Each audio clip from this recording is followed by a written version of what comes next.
Got it. Sorry for jumping the gun there, Carrie. No problem. No, I just want to say a huge thank you to all of you for your letters of support with my dad's passing. It meant a lot. It's amazing to work with a group like you guys. This is the meeting that I enjoy going to every month. I won't talk about the other ones, but thanks for your support. I really appreciate it. So with that, we are going to jump right in and call the meeting to order, and we're going to move right into the legislative update. But this month we have Kara with us, I think, to help us through the legislative update, a face that we don't normally get to see a whole lot of.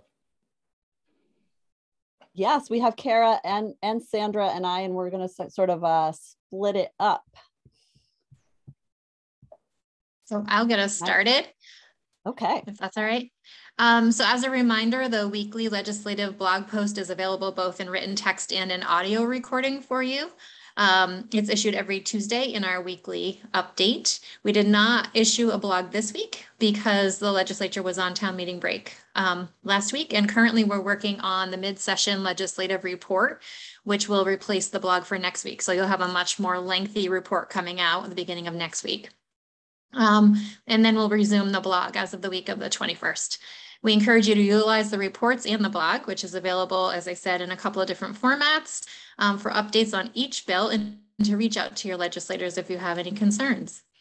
Crossover for policy bills is this Friday, and for money bills is next Friday. So both chambers are now working in person furiously, and meetings are continuing to be streamed via YouTube. So that's an overall update. And then to start to move into the bills, I'm going to start with S-197, which is an act relating to the Coordinated Mental Health Crisis Response Working Group. The Senate Committees on Health and Welfare, as well as Education, are working on 197, a bill that would appropriate about $4 million from the Federal Elementary and Secondary School Emergency Relief Fund, or ESSER Fund, to the AOE. And the AOE would work with the Department of Mental Health to establish and administer a 2-year grant program that would provide grants to expand existing school-based counseling services in underserved districts and develop programs either in school or after school settings that support the mental health and wellness needs of students, families, and staff. The Vermont Interagency After School Youth Task Force would submit copies of its bi-monthly progress reports on achieving expanded universal after-school and summer programming to the House Committees on Education and Human Services and to the Senate Committees on Education and on Health and Welfare. AOE Deputy Secretary Heather Boucher has testified in both committees today and proposed some new language. The bill is on a fast track and should be up for vote this Friday. Any questions on those pieces before we move to Sue?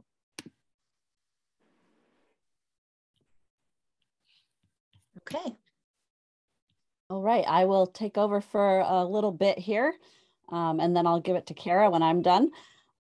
So as I'm sure you're aware, there are a number of bills that are moving very quickly and will have a big impact on public education.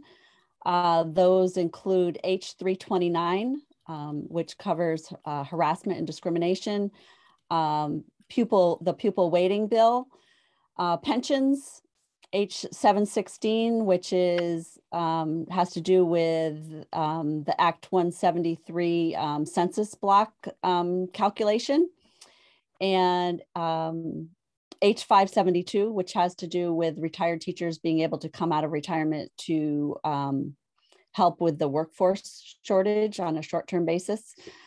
The bill that covers Unified Union School District withdrawal language, S162, which is covers teacher contracts, S139 mascots, and S219 public funds to private schools. So the first one I'm going to cover is H329. That bill was being discussed in the House Committee on General Housing and Military Affairs early this week. And there was a section in it that we provided some written testimony on because it changed the definition of harassment in educational settings and also removed the pervasive and severe as an essential element of a harassment claim. Instead, it would have listed a broad set of factors that could be used to determine whether there's been harassment, including a consideration of conduct that occurs outside of school. So we provided some written testimony about that caused the House General Committee to pull that section out of the bill because it's an extremely complex change that will impact the HHB policies and procedures. So they did pull that section out of the bill, and they asked the House Judiciary Committee to take a look at the remaining part of the bill, which really has to do with the Public Accommodations Act, which schools are also subject to. So we've also submitted some testimony to the House Judiciary Committee because the definition of harassment in Title 16 is has a lot of interplay with the Public Accommodations Act that the committees aren't aware of. So needless to say, it's an extremely complex area of the law. If you take a look at, our model policies and procedures on HHB, that is a illustration of how complex it is. And we want to make sure that the committees are aware of any the impacts of any changes that they're proposing. So I'll move on now to the Vermont State Teachers Retirement System pensions. You had a presentation at your last meeting from Colin Robinson of the Vermont NEA on the changes that are proposed. There has been some concern that has been expressed by VSBA, the business managers, about how those changes, about the ease of implementation of those proposed changes, because there's going to have to be, to implement what has been proposed, there would need to be an individual calculation for every single employee. So VSBA has some concerns about that. So they're trying that, those concerns have been expressed, and there's been work to try to allay those concerns, but that's still being worked on. The next one I will cover is H572. That has to do with retirement allowance for interim educators. This bill would allow retired teachers to come out of retirement for 1 year while still collecting their pension payments.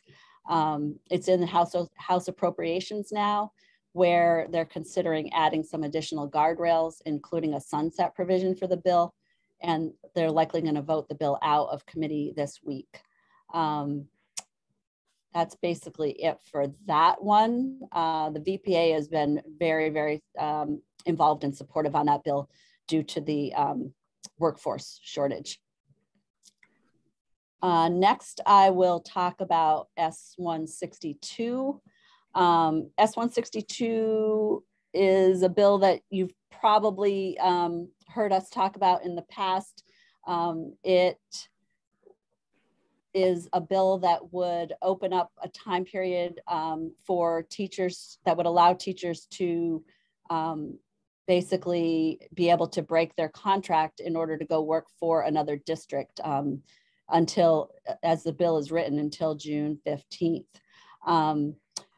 We have testified in opposition to that bill in the committee, at the bill as written, but we've provided some suggested changes that could be acceptable. The committee is probably going to be voting out the bill tomorrow, and it's still, sort of unknown what they're going to do. There are a couple other sections of the bill where we had been asked to work with the VSA, VPA, and Vermont NEA to try to come up with a compromise, and we were able to do that on 2 sections of the bill, but not on the not on section 1. So that they're considering language, from both sides at this point, and we'll probably know more tomorrow what the committee decides to do. But if it's something that seems to be sort of undoable from an operational standpoint, there's a possibility that we would issue a legislative alert and let you know about that in case you have concerns and want to contact your senators about that. I've done a lot of talking, so I think I'm going to stop there for a second and see if anyone has any questions on the those set of bills that I just talked about. Gaston, go ahead. Yeah, thanks, Neil. Thanks for that, Sue. The question I have is regarding S162. How is this presented as a good idea? I mean, how do the legislators appreciate the position this could put a school district in?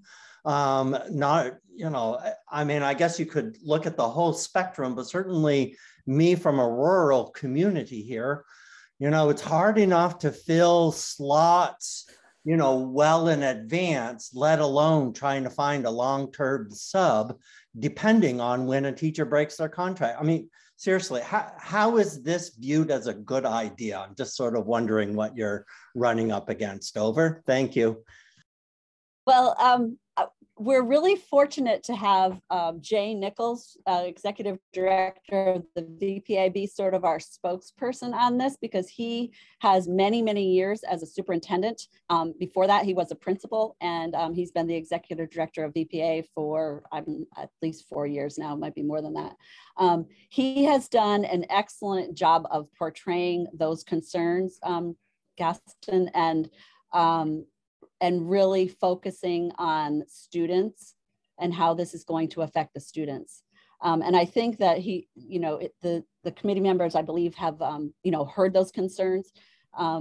They're hearing, on the concerns on the other side from the NEA, and it's hard to know exactly how they're gonna go on this, but they do seem to be, listening very carefully. And he's doing a very good job of explaining all those concerns that you just talked about. So.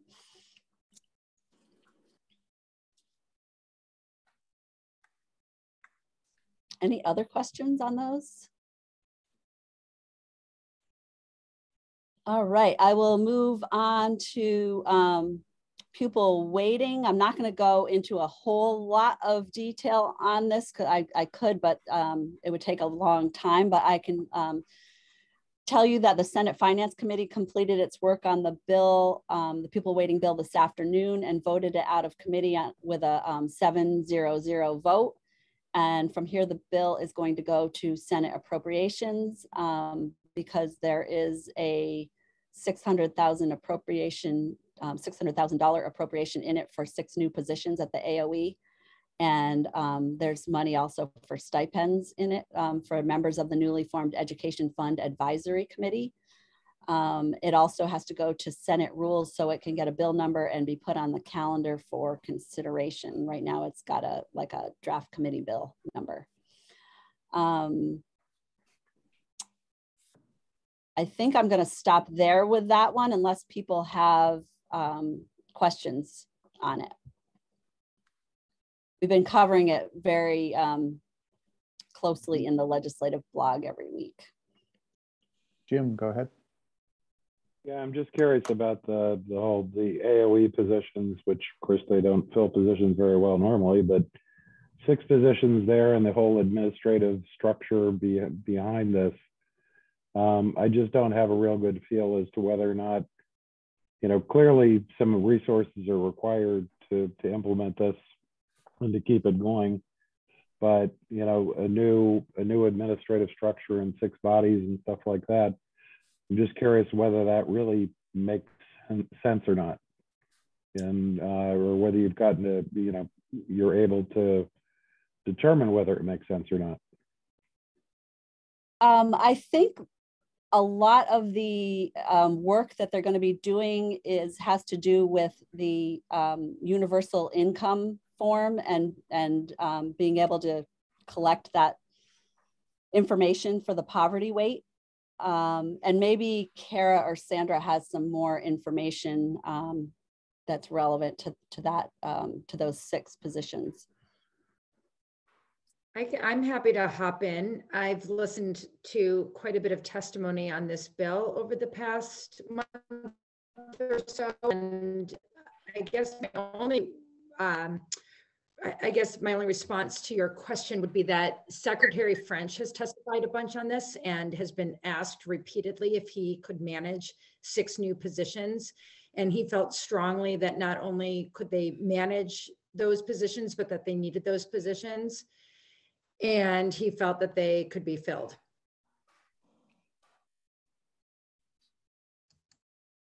Thanks, Kara. Dan, I saw your hand up before, but it went down. Did your question answered, or? Yeah, it is same questions that Jim had. Thanks, Neil. Okay.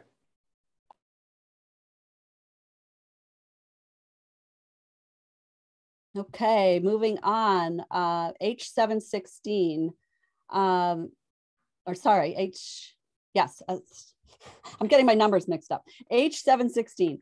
Before the break, House Education took up and voted out H716, which proposes to adjust the methodology for computing the first year special education grant payment, the census block grants under Act 173. It amends the census block grant funding calculation for FY23 by taking the average of the amounts received in 2019, 2020, and 2021 instead of 2018, 2019, and 2020. This increases the grant amount that most school districts receive because it takes into consideration 1 year of the pandemic. The bill is now in House Ways and Means, where I was today, and they were discussing this aspect of it. And there are, I want to say, like between maybe 10 and 15, it probably isn't as high as 15, but it's higher than 10 districts that are not going to be come out advantaged with this change. They're actually going to be disadvantaged by it. So what the committee is now considering is what they've coined the best of both worlds approach, where the number that would be used for a district would be the higher of either one of those. It would be the higher of 2018 through 2020 or 2019 through 2021. So they're going to be talking about that again tomorrow. And I think they're definitely trying to find a way to make sure that that there aren't any districts that, you know, they've already passed their budgets assuming they're going to get a certain amount and then they end up getting something less. They don't want to see that happen. Let's see, I'll now move on to Title 16, Chapter 11 rewrite. This is withdrawal from a unified union school district. House Education Committee is continuing its work on the withdrawal language. I might need to have Kara jump in on this one a little bit because I haven't been able to focus on this much because of all the different testimony demands that I've had, and I haven't testified on this. So I haven't been following this one as closely. So I'm going to tell you what I've got here, and Kara, let me know if there's anything in here that that needs to be updated. Draft language lays out the process for towns who'd like to withdraw from a unified union school district. The committee heard from several witnesses who, this was before the break, raising concerns about the process. As drafted, 5% of the members of the petitioning town can start the withdrawal from the unified union. Under the current draft, the petitioning town can move forward with the withdrawal process even if the State Board of Education determines that withdrawal is not in the best interest of students involved. And Representative Conlon is walking through the entire bill. They're going to drop the withdrawal language into a bigger rewrite bill with House Government Operations tomorrow, and House Education plans to vote the bill out of committee on Friday. Moving on. Oh my gosh, there's so much to cover here. The next one is S-139, an act relating to team mascots. That bill was voted out of committee before the break by a vote of 5-1-0. This is the Senate Education Committee. Senator Terenzini was the no vote. There have been many different versions of this bill. The approach ultimately taken was proposed by the AOE. And under that approach, school boards and the governing bodies of approved independent schools will be required to adopt a local policy prohibiting mascots and other school branding that directly or indirectly references or stereotypes the likeness, features, symbols, traditions, or other characteristics that are specific to a protected class or the repression of others. And AOE, in consultation with the VSBA and other stakeholders, is required to draft a model policy. I believe they have to have that model policy drafted by August 1. And I believe the date that was in S-139 for that districts are required to have their own policy adopted is by January 1, 2023. And this bill is going to be on the Senate floor tomorrow. S-219, before the break, Senate Education passed draft 5.5 out of the committee. Senator Campion has requested a fiscal note on the bill, and the Senate Appropriations Committee is going to be taking it up in the next 2 weeks. The next one is my last one, and it's a little bit more detailed because I'm going to be asking you for some guidance on this one. This is S-100 Universal Meals. The last session, the Senate passed S-100, which proposes to require all public schools in Vermont to make available school breakfast to all students at no charge, and creates a task force to study universal school lunch. The bill didn't make it through the whole legislative process, and instead sections of the bill creating a task force on universal school lunch were incorporated into H-106, which was the community schools bill, which did pass and was signed into law in June. The task force was asked to submit a report on how to provide universal school lunch for all public school students no later than the 2026-2027 school year.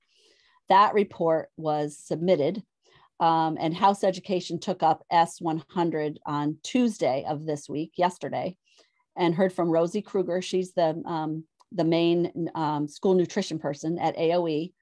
And then VSBA and VPA and VSA are set to testify tomorrow.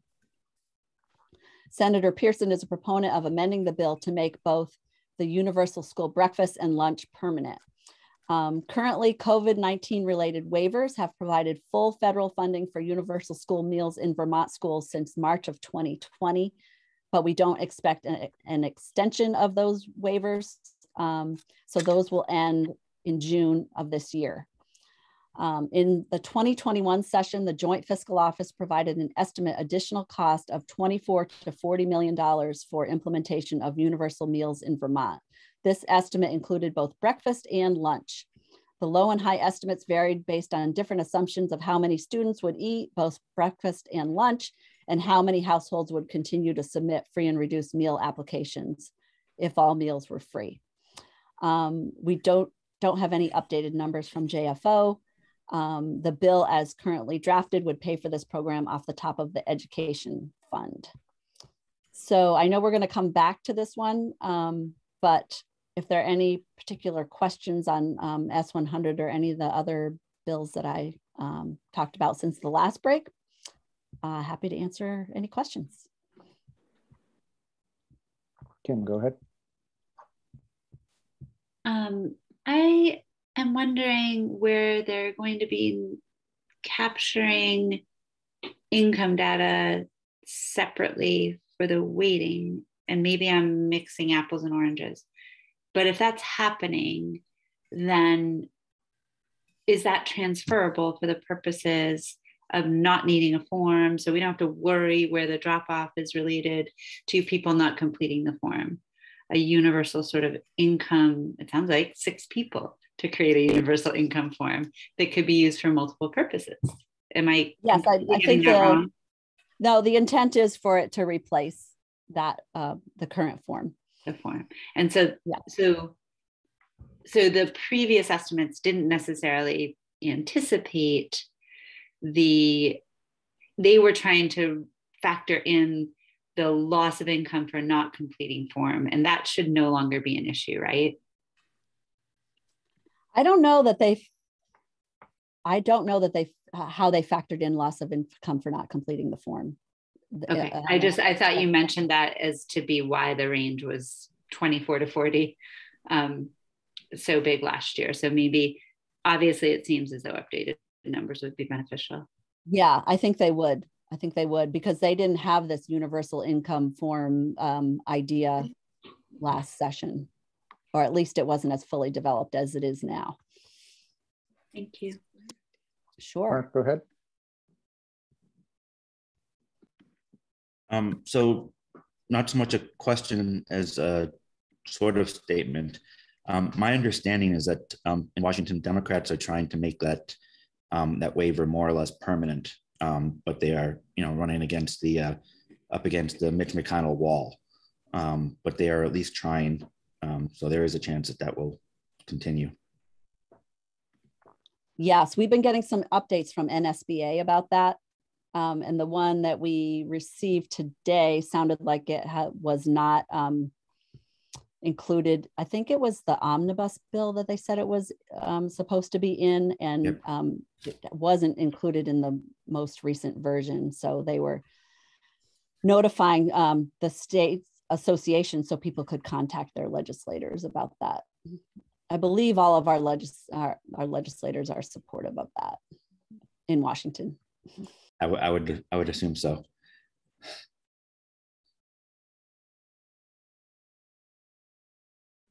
Okay, if there aren't any other questions, I will hand it over to Kara.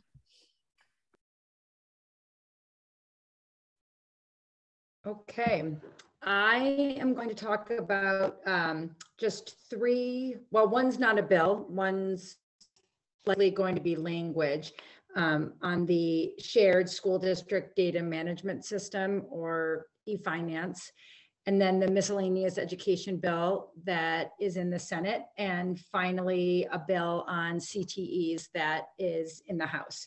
So the first thing I'm going to address is the shared school district data management system. Before the break, the House Education Committee reviewed some draft language which would address the issues schools are facing with the shift to the shared school district data management system and e-finance. The draft bill that was being considered would extend the deadline for statewide adoption to December 31st, 2024, extend further implementation until July 1, 2023, extend the report deadline to March 31, 2025, and add a law on a joint report on the shared school district data management system.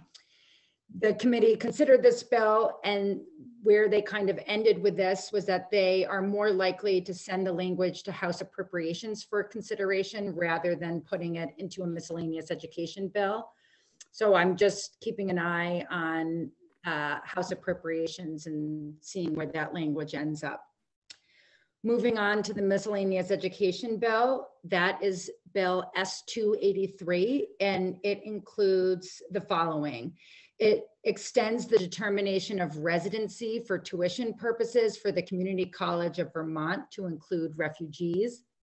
It extends the provision limiting the use of suspension or expulsion of public school students under the age of 8 to include approved independent schools or pre-qualified private pre-K programs. It tasks the Building Bright Futures Council in collaboration with the agencies of human services and education to define suspension, expulsion, and exclusionary practices in early childhood education settings, and to establish best practices for supporting children who face such measures. It tasks the AOE with issuing a written report on the impact of standardizing the entrance age threshold for public school kindergarten attendance, It also tasks the AOE with issuing a written report on a statewide uniform school calendar.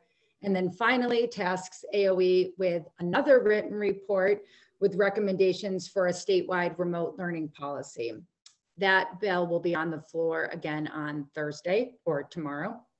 And then finally, H483 is an act relating to potential new governance structures to improve the quality, duration, and access to career technical education in Vermont. That bill passed out of House Ed in mid-February, and because it includes an appropriation, it is now in House Appropriations.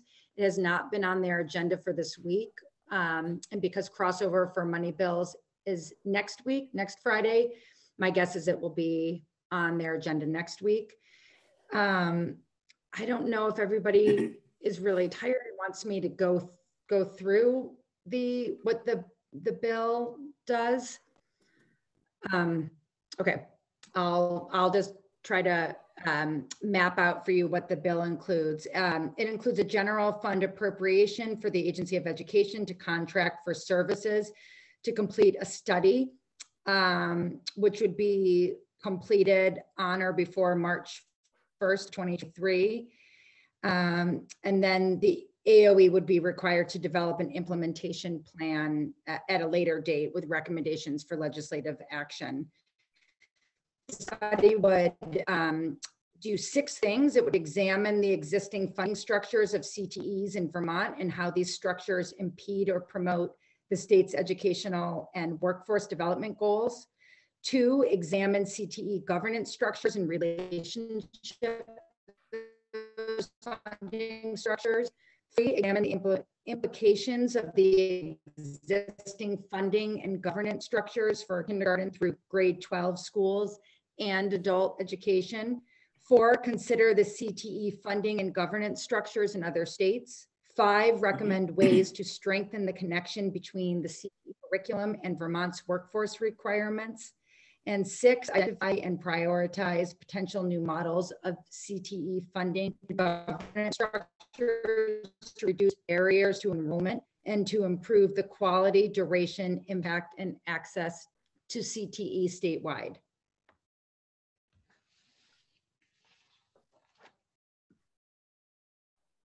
Phew. And that's all.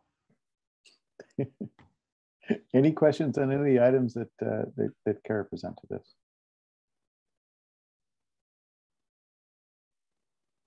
Gaston, go ahead. Yeah, thanks, Neil. Thanks for that, Kara. So the question I have is about e-finance.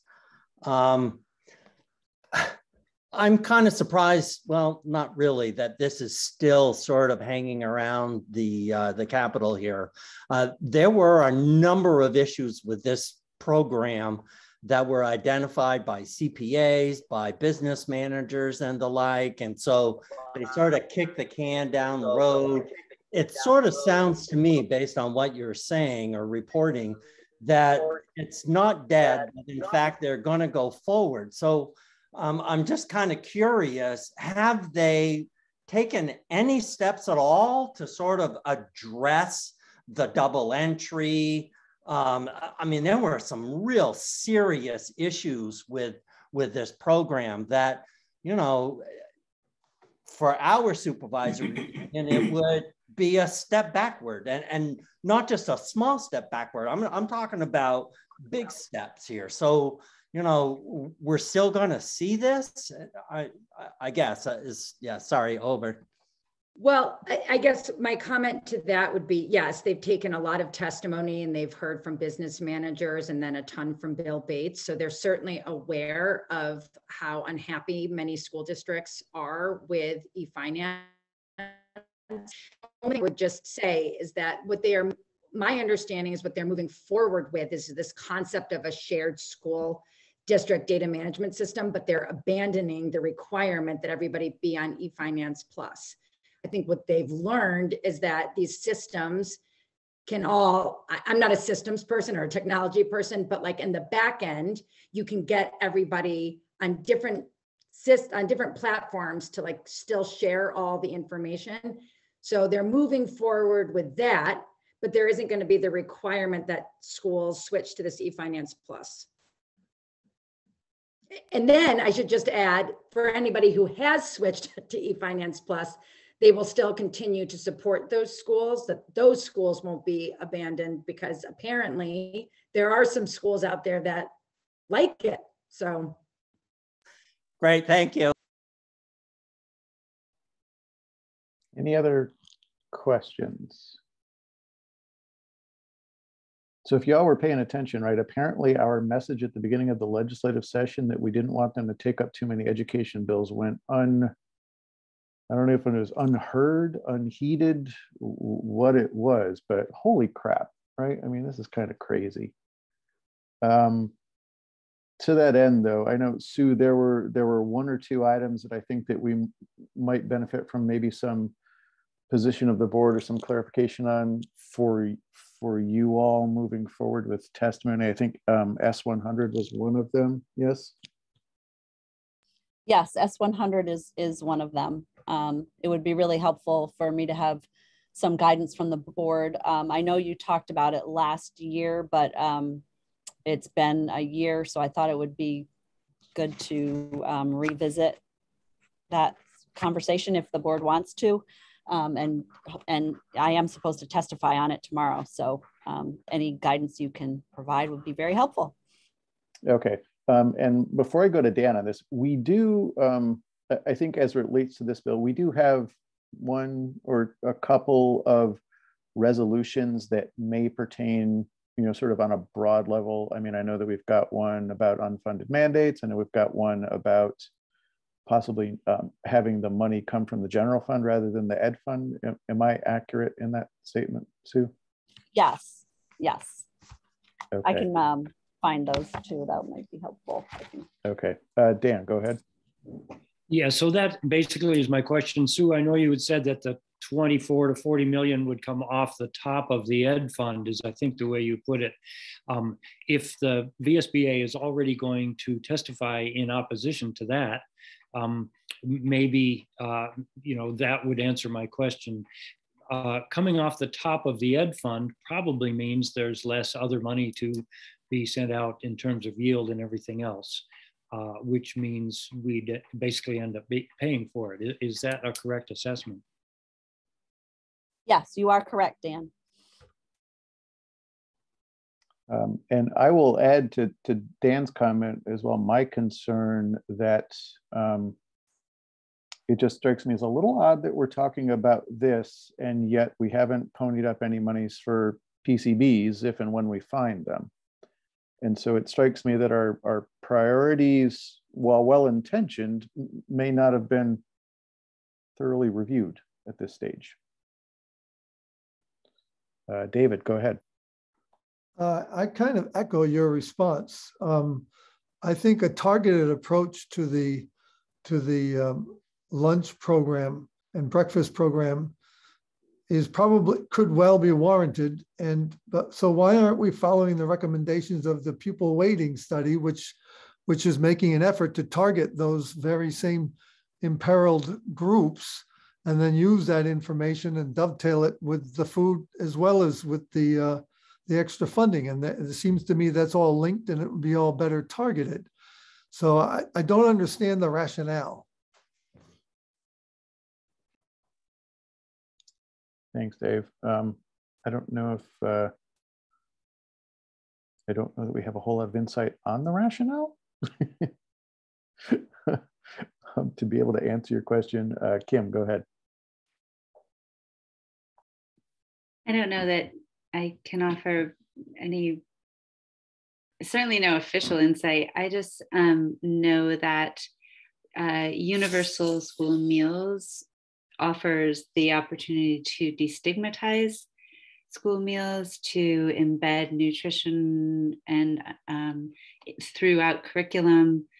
I think there are benefits to that being a shared experience that isn't about, and the kids know, certainly in high school, who's getting what version, even if you're using your finger.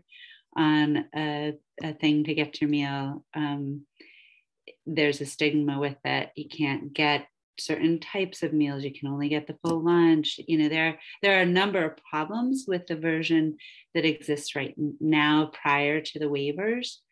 And I think I've not listened to testimony around this this year. I just think philosophically, there's value in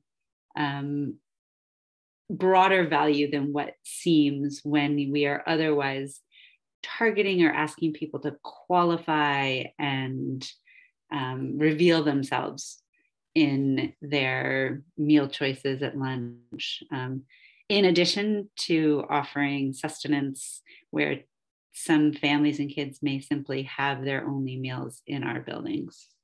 The pandemic gave us insight, and I know the operation was, I'll call it a COVID win and a huge undertaking in Essex Westford, but of tremendous value. Thanks, Kim. Jim Salzgiver. Yeah, I could understand some of what Kim's saying. At the same time, I think, going back to Neil's point before, it's not just PCBs, it's construction, it's everything. There are a heck of a lot of needs, in the education system. And so I just think that, this is such a broad brush attempt at dealing with this at a very significant expense when we have a lot of needs in our schools. And I think we need to be careful with, with the expenditures that are chosen, recognizing the fact that we have to prioritize. There are a lot of other priorities out there in the educational system, and to take such a broad approach to dealing with this issue, I don't personally. I just don't think it's. I think we need to be more careful with the funds that we're spending in our educational system. Thanks, Jim. Floor, go ahead. So I agree with David and agree with Kim. I think this is a bill, and I think we came out the same way the last time we talked about this. It was a little minority that is really concerned with universal meals. But I think we have to tread really carefully in how we testify in this bill too, just because we have the realities now of the pandemic, and it has showcased everything like in a platter, right? Like it's really hard to say that it was not an impact in our communities. So it's part of mental health, it's part of student outcomes. And I agree that PCBs is another thing that is going to come to hit us. So I'm not in disagreement with that. But as far as how we prioritize, how we spend the funding, the money, we know that this would make a difference in our kids' lives, and it can be done to integrate a curriculum to and healthy communities. But that's we're landing in the same place we landed the last time again. Thanks, Laura. Mark Schauber, go ahead. So I think from the testimony that I've heard, I think part of the reason that universal meals is being prioritized over some of the other expensive but necessary spending that's needed is because it's universal. It's gonna affect every student in the state, where putting the money in PCBs and construction doesn't affect every student. Now, I'm not saying that's justification. I'm just giving that as, I think it might be one of the reasons it's easier, because it's going to affect everybody. Thanks, Mark. Martine, go ahead. Thank you. My response just immediately to what Mark just said is just that we don't know the extent of the PCB. So we don't know. Mark, it might affect every student in the state. We don't know yet. We don't have schools that are needing updates or renovations or rebuilds. So we don't have that information. I personally, I'm in a city, the biggest city in the state, that doesn't have a high school right now. So I'm really feeling the pain of not having construction aid in the state and not having, aid in testing, which turns out is very expensive. We're kind of the guinea pigs here. So, and I also just ran a race for school board against a candidate who was very much speaking to some folks who I don't think are just in Burlington. I'm sure they're all over the state, who are really worried about spending, who are really worried about taxes, who, you know who they are. No, we can't afford this. We can't afford that. We can't do it. So I also want to, I've always been a voice for equity and for our students who live in disadvantaged communities, for sure, historically marginalized communities, but I just wish they could wait a little bit to see what does come of the contamination that we have in our schools. I don't know if there's a way for this to be like a measured approach, but that's my 2 cents. I hear what everyone's saying, and I certainly agree with everyone, but I just want to make the plug for the urgency of school contamination, which is real. Thanks. Thank you, Martine. Anyone else with thoughts on this one? Kim, go ahead. Are they, they are two separate issues, right? At least being considered legislatively, so that we may offer an opinion on funding for PCBs and separately either offer or not offer or share perspective on universal school meals.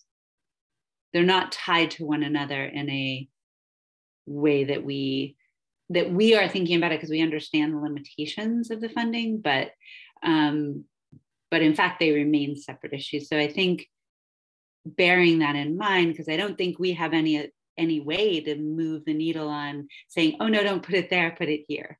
We'd love for them to put it, where their mouth is on things like PCBs and otherwise.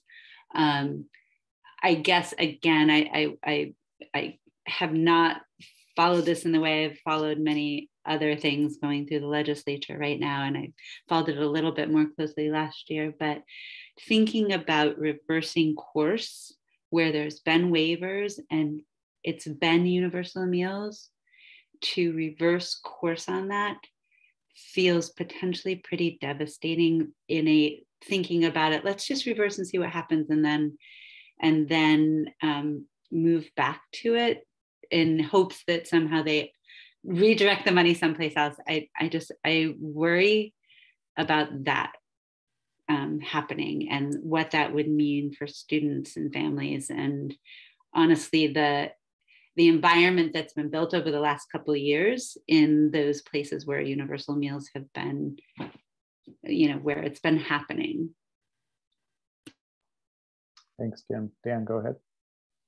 Yeah, since Sue, you asked for basically to hear this discussion, I just want to clarify my position. I had asked where the money was going to come from. Yes, we're going to pay for it, but I want you to understand that I am completely supportive of universal meals as well. So my comments, hopefully not taken as lack of support for them. Thanks, Dan. So here's where I think I'm hearing, but guys, help me out if I'm getting this wrong. One, I think there is broad support from this group that universal meals is a good thing and that we should do it and continue to do it. It's the funding piece where I think maybe we've got some varying points of view on, but I wonder if one of the main points of view related to funding is a preference that it not come from the ed fund, at least initially, right? And then beyond that, I mean, I wonder if that could essentially be the VSBA's position, right? We support universal meals and we think that the funding ought to come from someplace other than the ed fund, and then maybe just stop at that point. Makes sense to me, Neil. All right. Sue, do you think that that would be useful to you in testimony? Yes. Okay.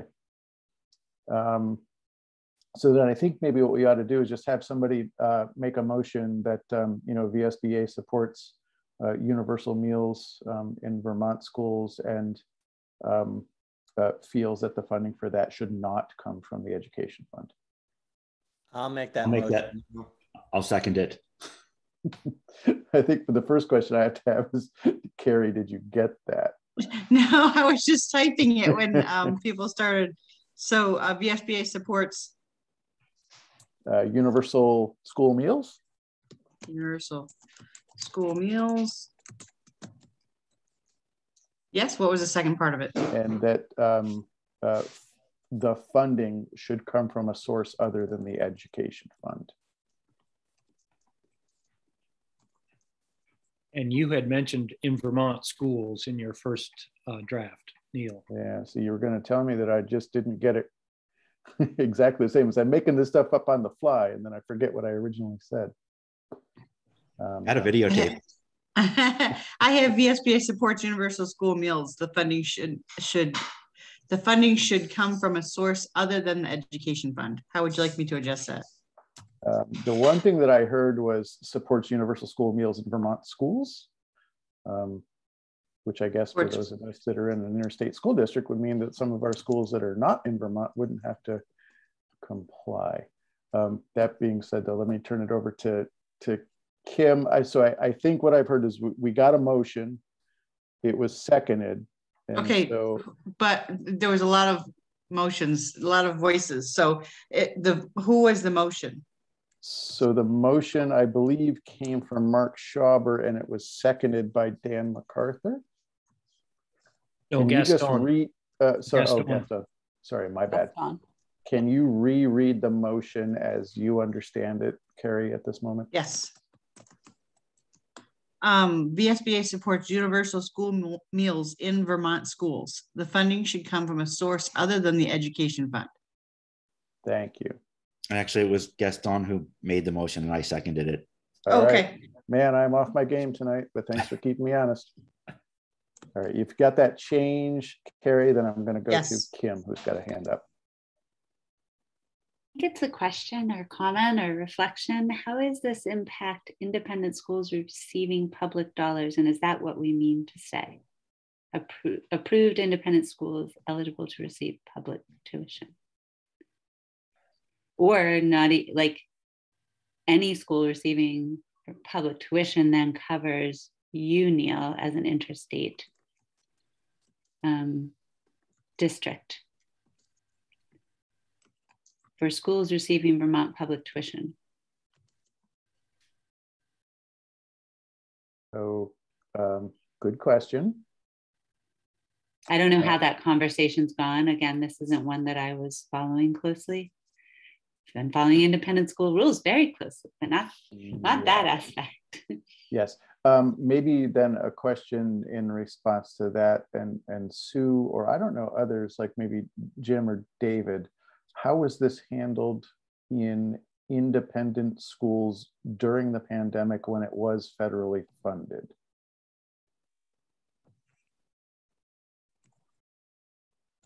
Anybody know? I don't know. I know that our public schools were covering everybody's needs. So K through 8 was handled, but I don't know how BBA handled it. Okay. I would think it would be safe if we said that any school that's receiving public funds. Yeah, so Flora's got a couple suggestions in the chat for us to take a look at. And while folks are reviewing that, then I'm going to go to Colleen. I just wonder, is the VSBA support contingent on funding coming out of the general fund, or does the VSBA support universal meals regardless?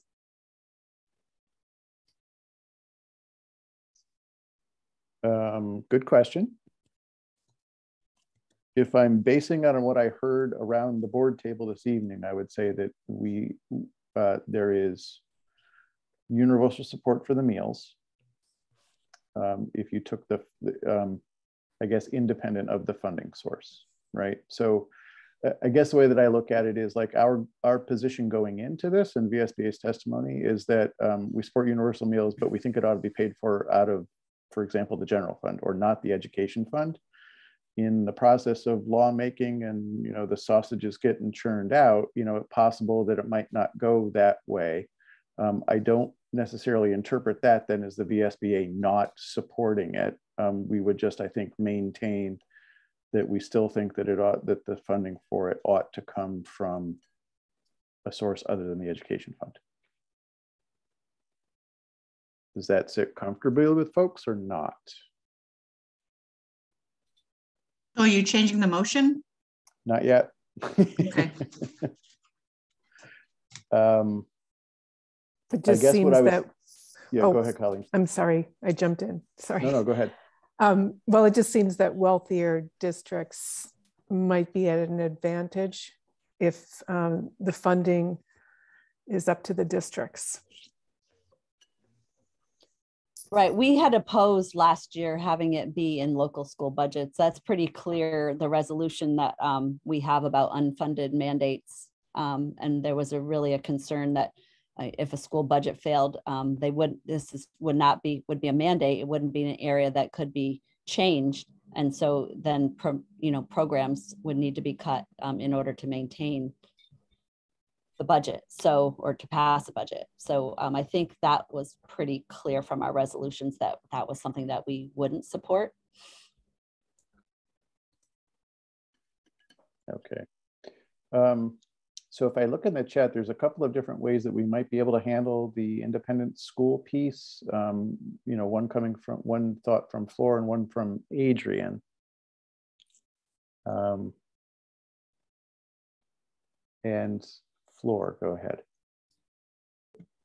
So I think this one is going to be part of the next topic of conversation. And what we decided to do was to use public schools and approve independent schools. So, I don't know if for a consistency and that sort of review by Heather, but I'm happy either way, but just so you know, it's going to come up in the next, and we already decided, sort of. Sure. I'm just thinking in this, because I think you're talking about EQS, right, Flora? And now there's two categories of approved independent schools. You can be approved, and then separately, you can be approved to receive public tuition. And I believe until July 1, 2023, there's, portions of the new 2200 series, which is the independent schools, apply on passage. And then other portions related to eligibility for approval to receive public funds is related to their ability to serve students with special needs. And that does not become effective till July 1, 2023. So I don't know if that clarifies or confuses anything, but there's two categories of approved independent schools. So I don't know what they're talking about as this other piece is moving through the legislature. Do we know how they had been leaning on to whom it was going to affect, Sue or Tara or Sandra? Was there conversation around whether or not independent schools are required to comply? I haven't heard any conversation about that, but would like to see if Kara or Sandra has heard anything about that. Kara has left. I did not hear that in conversation yesterday in House Ed, but I wonder if it was addressed. There is a report of the task force on universal meals that was very comprehensive. It included several recommendations, so I can look quickly and see if they addressed it within that report.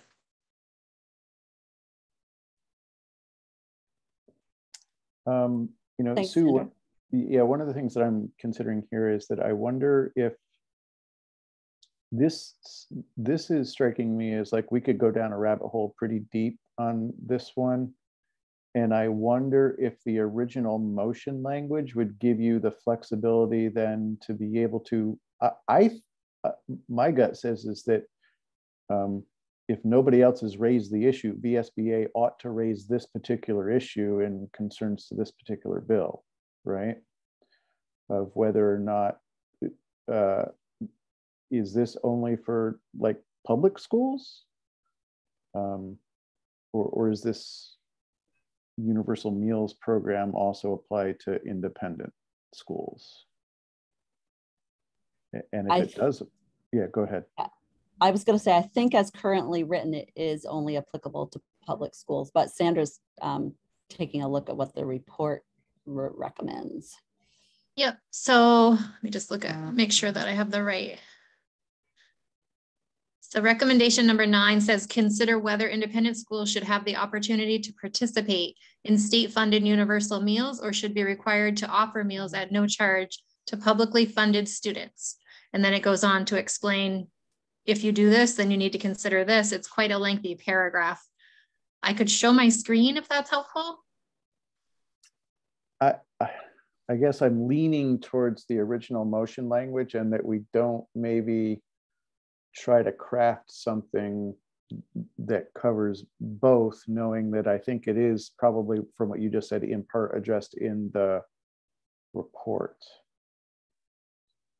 But I am only one opinion on this matter, and I'm looking at the rest of my board. Mark Schauber, go ahead. I just say, I would just say that I think we should universally be advocating for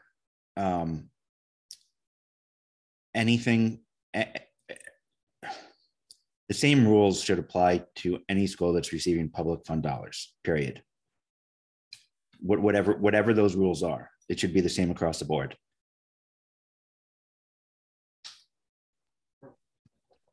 Thank you for that. I think that broader discussion is happening related to S219, and it's but it's popping up here in S100 as well too. I think the impacts are many. A question for you, Sue. Do you think if we went with the original motion language, which did not make reference to independent schools receiving public monies, if you thought that motion language was sufficient, if approved, to give you guidance on this matter? I think it is. And I think, in the board's discussion, you've raised the issue about, same rules for schools receiving public dollars. And I think I could, bring that up in terms of what in terms of the contents of the report, because it is in the report. And just as a, something for them to consider. So I would feel comfortable doing that if the board feels comfortable with that. All right. I'm seeing some general agreement on that. Mark, is your hand still up from before, or do you have another? Okay. All right, so then I think that I'm shying away maybe then from entertaining an amendment to the original motion, although I do appreciate the work that both Flora and Adrian put into those amendments. It was awesome. So with that, if there's any more discussion on this item. All right, seeing none then, I will take a vote on things. So all those in favor of the motion, please just raise your hand, leave it up so we can get a count.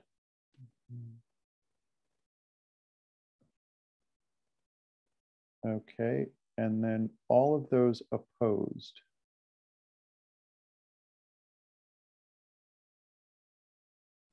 I've got one, David Chandler opposed. Sorry, I've got 2, David Chandler and Jim Salzgiver opposed. And then any abstentions?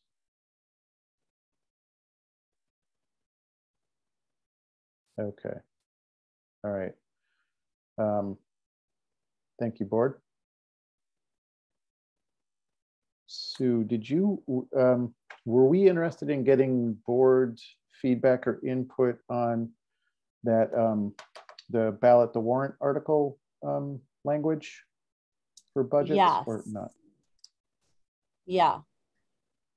So the I was in the House Ways and Means Committee yesterday, along with Jeff Francis, giving a report on school budgets passage.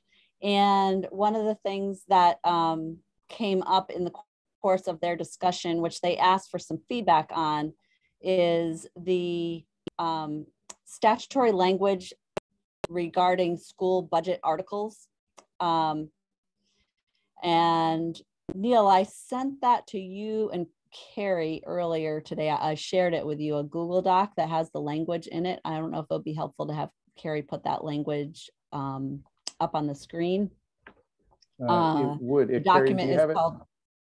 Yeah, do you have it handy, Carrie? Let me see. Did it come? It came in an email? Yep, it came in an email. It's just 1 second. The document is, it's a Google Doc and it's called 16 VSA section 563. Okay. 11D.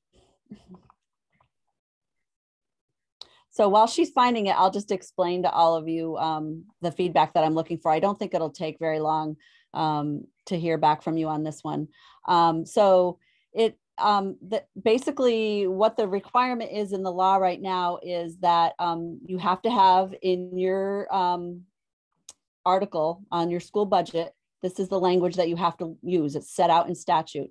Shall the voters of the school district approve the school board to expend X amount of dollars, which is the amount the school board has determined to be necessary for the ensuing fiscal year. That is not the language that's in question. The language that's in question is the language that follows it, which is, it is estimated that this proposed budget, if approved, will result in education spending of X dollars per equalized pupil. This projected spending per equalized pupil is X% higher / lower than spending for the current year. They are asking for any suggested changes to that language, or whether we think that language is helpful, hurtful, necessary, unnecessary. So I think you have it on your screen now, and I'll hand it back to you, Neil. All right, thank you, Sue. And Mark got a hand up. So just so you know, the pupil weighting bill that was passed out of Senate Finance today includes essentially a moratorium on that requirement for fiscal year 24 through fiscal year 28. So that's already being considered a problem because of the large variations from year to year that will be seen. So just wanted to put that out there. Yeah, and it was one of the co-chairs of the weighting task force that is on House Ways and Means that asked about what we thought about this language. So there's that connection. It's awful language. I mean, just god awful. Colleen, go ahead. Yeah, I agree, Mark. It's very confusing language. And if there needs to be some kind of increase year to year, I would advocate that we focus on just plain budget increase year to year, not tax rate. It gets confusing when people focus on tax rate, and the per pupil spending is very confusing to people. But maybe either just a strict calculation on headcount spending per pupil, but I'm an advocate of year-to-year budget increases, decreases. Thank you, Colleen. Adrian? Actually, I'm going to echo Colleen. I found this language difficult the moment they put it in. People don't understand the equalized pupil numbers to begin with, and then the percentage higher and lower can be so variable and so non-reflective of the amount of work and what's necessary to spend, and just happens sometimes, because of odd circumstances. And it just confuses the public and puts school boards in a bad position. I would love to see it changed. Thank you. Neil? Hang on, Don, 1 second, and I'll come to you after I do Mark and Martine. So Mark Clough, you're up. Hi, I would just add that with all of us going to more and more to Australian ballot, people just vote based on what they read on the ballot, and they don't come to the information sessions. So putting information like there with not having the chance to explain it is just a disaster happening. I wish we could force everybody to go to informational meetings before they vote, but I think it's good to be transparent, but that this is just going to cause a problem around people that don't look into the issue. So I'm a no on it. Thanks, Mark. Martine? I just want to echo what everyone has said. I agree 100%. The language is horrible. I agree with Colleen. It should just be a budget number. We all know that the funding formula in Vermont is very convoluted. I do send folks to the VSBA video, that the informational video that you have, which is very helpful. It may need an update, but it's super helpful. But yeah, this year in Burlington, it was so tricky because our per pupil spending went up quite a bit because we're paying rent on the building downtown because we don't have a high school, and fix up costs. Also, it was super confusing. We added a sentence that said, even given this high per pupil, equalized pupil number, your taxes could go down because we just had a reassessment in the city, which affects the CLA. I mean, so anyway, super confusing and not helpful, and voters just pounce on it in a very negative way. So I would appreciate advocating to not support this language. Thank you. Sure. All right, Don, you're up. Carrie, can you take down that wording? I can't get back to the main screen since you put up the wording for the budget. Okay. Our budget, over 1,200 voters, we lost by 23 votes. And the main thing that we heard was it showed we went up 9%, even though taxes are going down in some of the communities.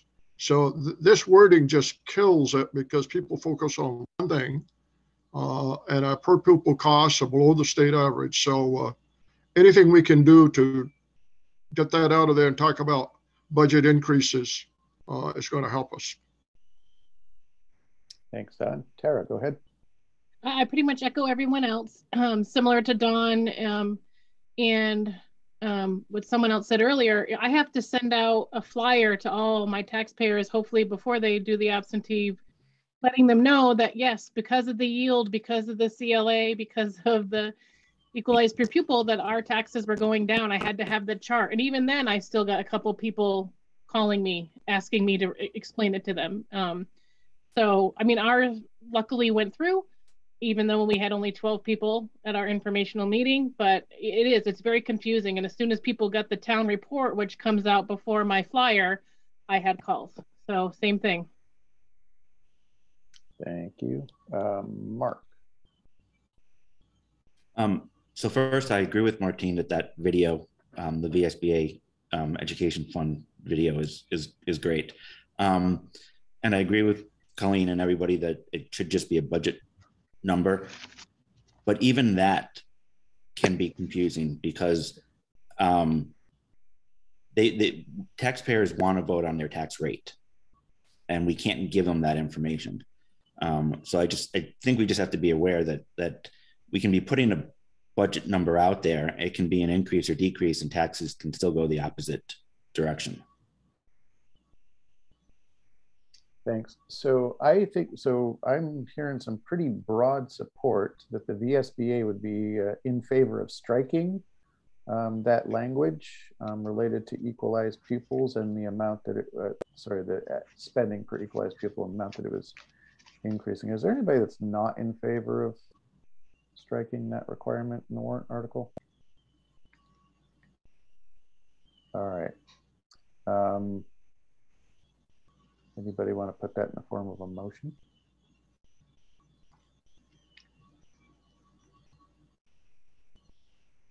Something along. O'Neill, could I just clarify that would be keeping the first sentence. We have to keep the first sentence because that is just shall the voters of the school district approve the school board to expend X dollars, which is the amount the school board has determined to be necessary for the ensuing fiscal year. And then it would be deleting the following two sentences. Is that right? That is right. Is that first part all one sentence? I believe it is. What I just read to you is one sentence. Yes.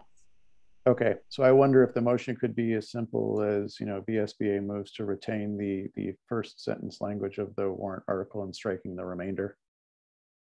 I'll make that motion. Yep. Oh, slowly now. Let's make sure that Carrie got that. Who made the motion? Mark Who was the Schauber. motion? Mark Schauber? Okay. And Tara Sweet will second.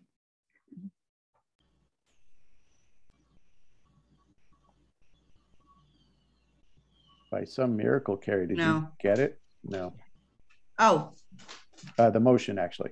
Because I had it up on my screen, so I just copied it and I'm just doing a strike through on the part you don't want. Okay. All right. Any further discussion? Gaston, I see you have your hand up. Yeah, thanks. So I just kind of want to respond to Mark's comment about, people vote on their local tax rate. Remember that part of our school report is that 3 years prior worksheet from the AOE. And I use that, and I find that to be incredibly helpful. And so regardless of what happens with your equalized pupil cost, people can just focus in on what their tax rate is. And that is, in fact, what I try to do. So just kind of following that thought through, that we do provide what their estimated tax rate will be, if that makes sense. Over.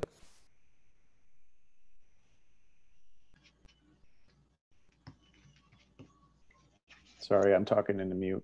Mark, go ahead. I was going to say, taxpayers want to vote on what their tax rate is, but we can't tell them what their tax rate is going to be. We don't have that information this early. I mean, my district doesn't vote on our budget until, Jesus, I think we're voting May 16th or something like that this year. We've putting it off as far as we can to try to get as far into the legislative session as possible. But anything that any districts that vote on town meeting day, you can't know what your tax rates are because you don't know what the yields are. So I want to make sure that we're being careful here. We're discussing the motion that we've got on there. Gaston, did you have a comment on the motion?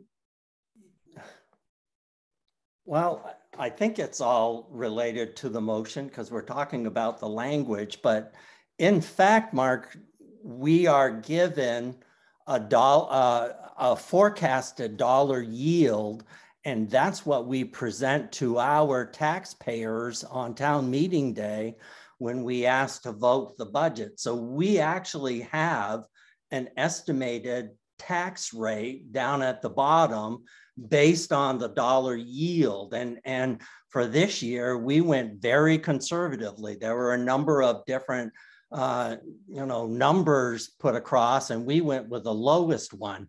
And so, again, we do give that information. It's an estimate. And yeah, in fact, at the end of the day, the following year, after everything is said and done, you get your final dollars, from the AOE. But, yeah, we do offer that. I mean, that's that whole 3 years prior worksheet. I mean, that's part of the calculations. Otherwise, you go in there and you have no idea. This does give you an idea. Am I making sense, or am I completely out there? Over? No, I think you're okay, Gaston. I think that, there's probably various districts that handle it differently when it comes to their town meeting. I will admit, so in our district, we do present the voters with an estimated tax rate, based on those numbers, that came from the yield, because we want to try to give them some sense. I'm not sure that all districts approach town meeting that way, or at least the informational session. Kim, go ahead. I mean, we don't, in Essex Westford, we didn't vote until April. So we had a little more time to know if the yield was going to settle, but already the yield that we got in December has changed, all of us, or the anticipated final will be. And I think the equalized pupil number was like this moving target in various years where you were trying to come up with what you could to be as close to give people estimates. But, you know, the complication of the whole funding system means it's really hard to give people an accurate estimate. And so it just is what it is. And I think we generally control the things we can control. The other pieces are, in fact, our best guess if we can offer it. But boy, we never offered it with any certainty. It is the thing, though, to Mark's point, that people are dying to know. Just tell me that.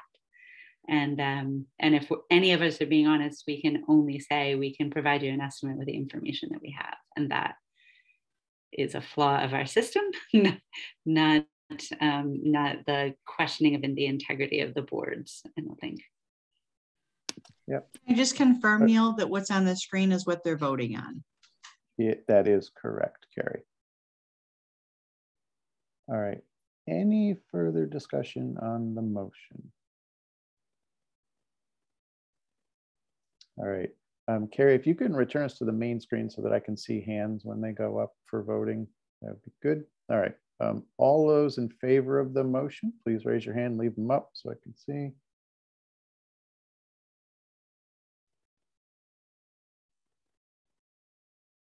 And Kevin Amiot, how are you?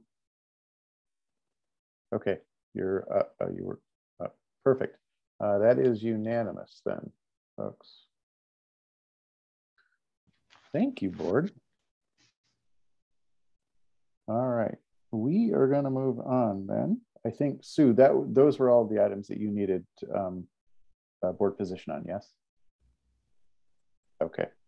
Then with that, I do want to move on then to our Act 1 Education Quality Standards Review and a report from our subcommittee. And am I turning it over to Flora for that one? Yes. Thank you, Neil. Thank you, Sue. Let's see. First, well, thank you to the subcommittee because it's been a little bit more work that we anticipated originally. So Sue, of course, has been working a lot on this. Colleen and Gaston and Amy, we have all been working on this. We met this morning, Sue, Heather, Mike, Chelsea, Jeff, Jay, am I forgetting somebody?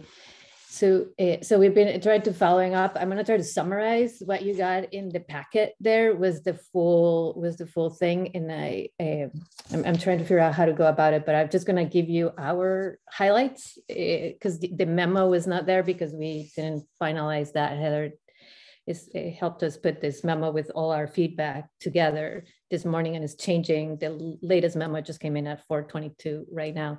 So basically, what we're doing with this memo is we're thanking the committee because they have spent hundreds of hours, and definitely is changed. They took some of our input from before, not all of it, but the intention is there, and they have the working relationship now. So we want to make sure that we're grateful for all the work that they have done, especially Mike and Chelsea have spent a lot of time with the subcommittee. Then what they are asking us to, we didn't want to get into wordsmithing, but they were also very specific of what we needed to do. So if there was something that we didn't agree with, we need to change the strike it and change it and propose language instead of just saying, you know, I have a problem with this. At the moment, our understanding is they're still looking for March 17th to have an up or down vote. We're supposed to submit all these comments on March 11th, which we're prepared to submit. We're hoping that it's not going to be an up and down vote. I'm attending the meeting with Heather, but we won't know until we are in that meeting. Our concerns really right now are three things, mainly that is consistent in the language with the public and independent schools. And that's why we were bringing this up as you know, as you all know, that's one of the biggest, at least on our mind, equity issues in the state, right? The rules should apply to all. And then the second part, so we just wanted to be consistent in the document. In some parts it says public, in some parts it said independent. So basically we're not trying to add or is any pressure towards, I know we have our colleagues that are representing independent schools here too. It's just to be consistent in a document that would affect all of our students. Then the second part is the legal concerns. And then the third part, the governance concerns, and that is in 2120.6, where I think I want to spend more of the time on, Sue, if that's okay with you. The other parts really are definitions. I think if you guys are all in agreement with the conversation we were having just a few minutes ago, the education quality standards should apply to all public schools and independent and approved independent schools, right? Thumbs up, and I can move, or should I break it up in questions? Neil, we didn't have time to like talk about how to move it, or should I finalize everything and then open it up for questions? Good question. Why don't you go through the rest of it and then we'll come back and take questions universally. Okay, so in the legal concerns, I'm not as concerned with you guys. If you guys look through the document, the legal concerns is mostly in the purpose statement, and make sure that we're not creating other categories, and that we can be by exclusion. We're also bringing some bias into this document and putting ourselves in the position of creating categories that could open us into lawsuits or unfunded mandates, regardless. And please correct me, Sue, if I'm misspeaking any of this. Where in definitions, also in 2114, as part of that legal part, Heather helped us sort of navigate that language so that we make sure that instead of, we're proposing using inequitable exclusion as opposed to just adding a new term on discrimination. And those are all little legal terms. This document, just so that everybody knows, has not been reviewed by independent counsel yet, right? So it hasn't been reviewed by any other than the group that has been writing it. And it's been writing it by committee. So as you all know, it's really hard to write a good document that has been proofed by a committee. So like I said, what I wanted to spend the time was in the last part of it. They are proposing under curriculum coordination, and if you have the document open all the way down in 2120.6, they are proposing some, I have the other document out now, but basically is a group to advise, like an advisory group. I don't know if you guys could have flashbacks back to Act 46, but basically this advisory group will provide feedbacks, or could duplicate in our mind, at least as your assigned working group on this document, as duplicate the really responsibilities of a school board. And it made it really hard for us to, with good intentions, we could create a group that could come to haunt us at the end. So when we create I'm just bubbling here. When we create a group that is an advisory group, but it hasn't been elected, even though it's good intentions, we could create an advisory group that it doesn't share the goals of this working group, right? So you just think about our rural communities, right? It is really hard to already create another group that we would be creating more work for the superintendents, for the principals. You know, we are out of capacity as it is, and it would be confusing, right? Who do they respond to, even if it's just in curriculum? So that is the part that I'm really, one of the pieces in governance that really affects us as a board, and it's part of that memo that we're putting out. And with that, I'll stop talking. When Floor talks about Heather, she's Heather Lynn is VSBA's representative on the Act One working group. And I'm sure most of you know Heather, or I'm sure you know of Heather. She's an attorney with Lynn and Blackman. So a lot of the recommendations that Floor was just talking about, the legal based ones, you know, came from Heather, the definitions that Flora was talking about. And we would be here like, you know, past midnight to explain all of it to you. It's extremely detailed, but I thought that the board would at least want to have an overview of what the subcommittee is working on. And I guess now would be a good time if anybody has any questions.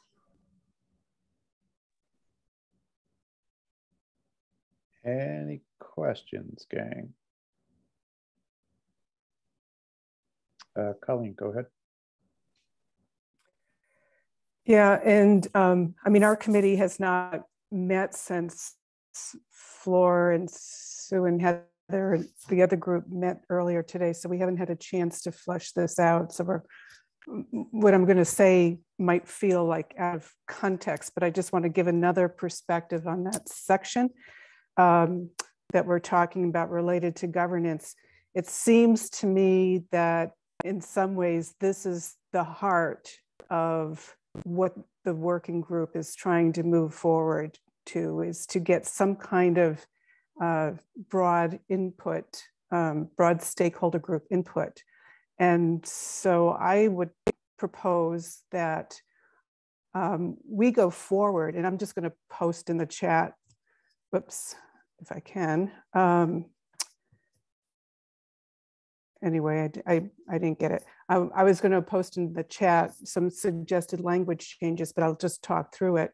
But that we instead turn the focus. We tell them what we want for an advisory group. This would be my suggestion based on my work with educator preparation programs and standards that programs need to adhere to.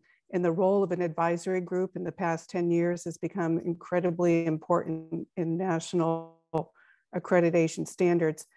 And I just really feel that this working group, that this 2120 is really important to them, that there's some kind of input. So if we could recommend that there's a policy, that there is some sort of formation of an advisory group, and it's not a free form, make your own rules. I think what they have currently, where it's going to come up with its own governance structure, it's going to have its own agenda, it's going to look at everything. Those functions are just far too broad, but we could recommend that the superintendent is in charge, the superintendent forms it, and put some restrictions on what it is. It's an advisory group.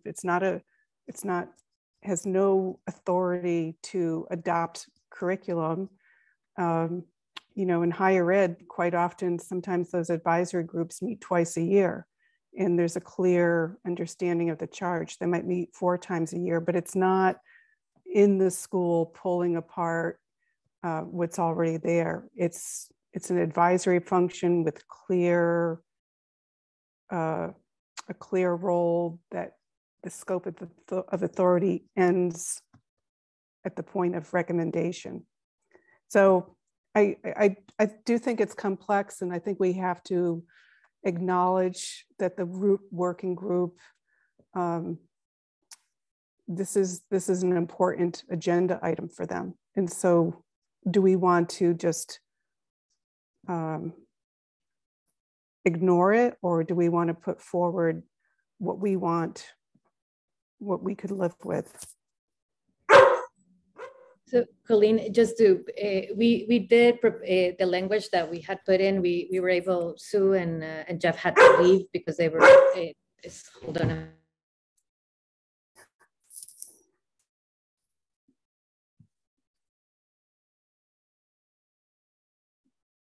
Sorry, I was away all day, so she's particularly loud today.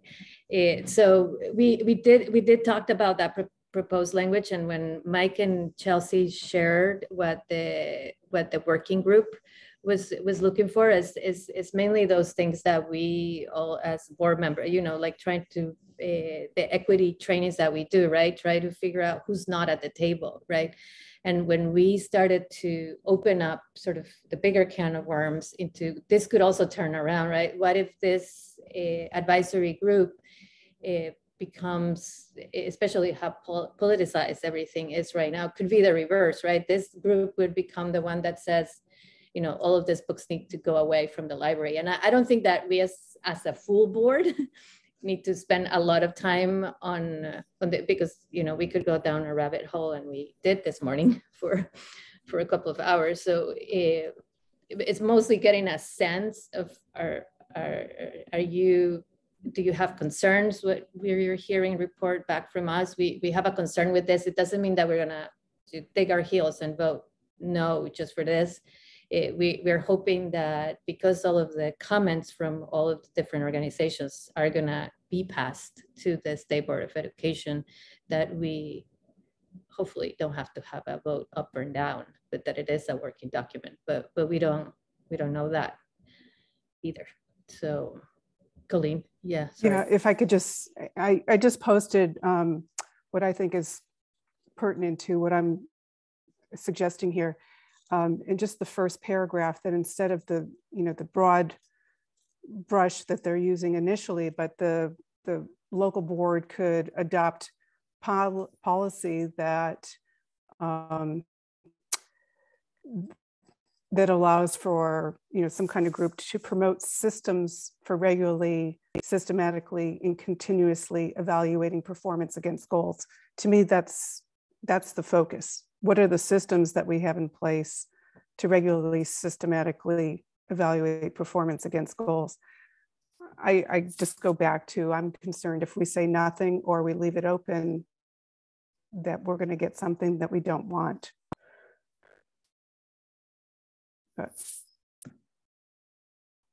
And I just have to say, Flora has done tremendous amount of work, hundreds of hours above any of the rest of us. So thank you so much, Flora, for your leadership in this. Well, you too, Colleen. Everybody's worked a lot of this. Yeah, so I think, so I will admit, I think I need a little bit of clarification as to what we want to get out of this portion of our meeting tonight. Flor, is this, did you want to share with the board where things currently stand and what you think is going to happen? Or do you actually need some input from this board on certain matters related to this? I'll put this question back to Sue, because I thought we were updating the board, but also we don't want to be headed. We, as a subcommittee, we have no authority, right? But this is all happening really, really quickly. This is not going to get voted until the 17th. So we would have a chance to come back to you guys before there is a vote, and we might just have the memo finished and stuff. So I was seeing it more as an update, Sue, not a motion for us, but I'll leave that up to you. So the memo is going to be ready by the end of the day tomorrow, yeah. I believe, or is it done today? I haven't been able to check my email. It's pretty done, but yeah, for tonight, because Heather is late. So yeah, after this, we got to submit if there's any changes. So yeah. Okay, so what unless anyone thinks they heard anything, that's alarming. It seems like maybe the best thing to do would be to, when the memo is submitted to the working group, we can also send a copy to the full VSBA board. Yeah, I think that makes sense. Okay. If I could, I do think that clearly I'm taking a position, but I do think that the question about policy, that's the biggest issue that we're going to be dealing with. And if we want to be silent on it or ask for those 3 paragraphs just to be struck, I think that is a big question for the VSBA I don't think that's board. what the committee decided to do, and in the memo it has proposed language to replace it, and I think it was the language that you wrote, Colleen. Well, Heather sent an email at the end of the day asking if that should just be struck. Oh, okay. I didn't realize that. And that's partly, and I think what I want to do to not take over the Neil and your meeting right now and all our meeting right now is maybe if you feel confident that we could propose, we're telling you what we're worried about after we continue to meet this morning. This was a really big red flag for us. And we're in between completely striking those paragraphs out or proposing language similar to what you just posted there, Colleen. It would be more appropriate to where we are, but we can't quite draft language right now by committee, all of us. So would you be willing to trust us on this one, or how to, that's the big question. And that's the only one that I'm worried about, but I do feel like a lot of you have experience with when we had this conversation about advisory groups before. Yes. So let me go to Kim because she's got her hand up. I know as we worked in Essex Westford on the equity policy and had affinity groups offering tremendous input to what we ended up with, that policy initially included procedure. What I dropped into the chat was what we ended up with, referencing that procedure would be determined by a separate advisory group. And thankfully on the advice of council, we removed procedure, but I can share with you how hard that was for people who had been working on the equity policy to hear that they couldn't be sure that this would be implemented with integrity and continued voice from those most affected by the policy. And so I think marginalized communities have felt they can't trust policy language.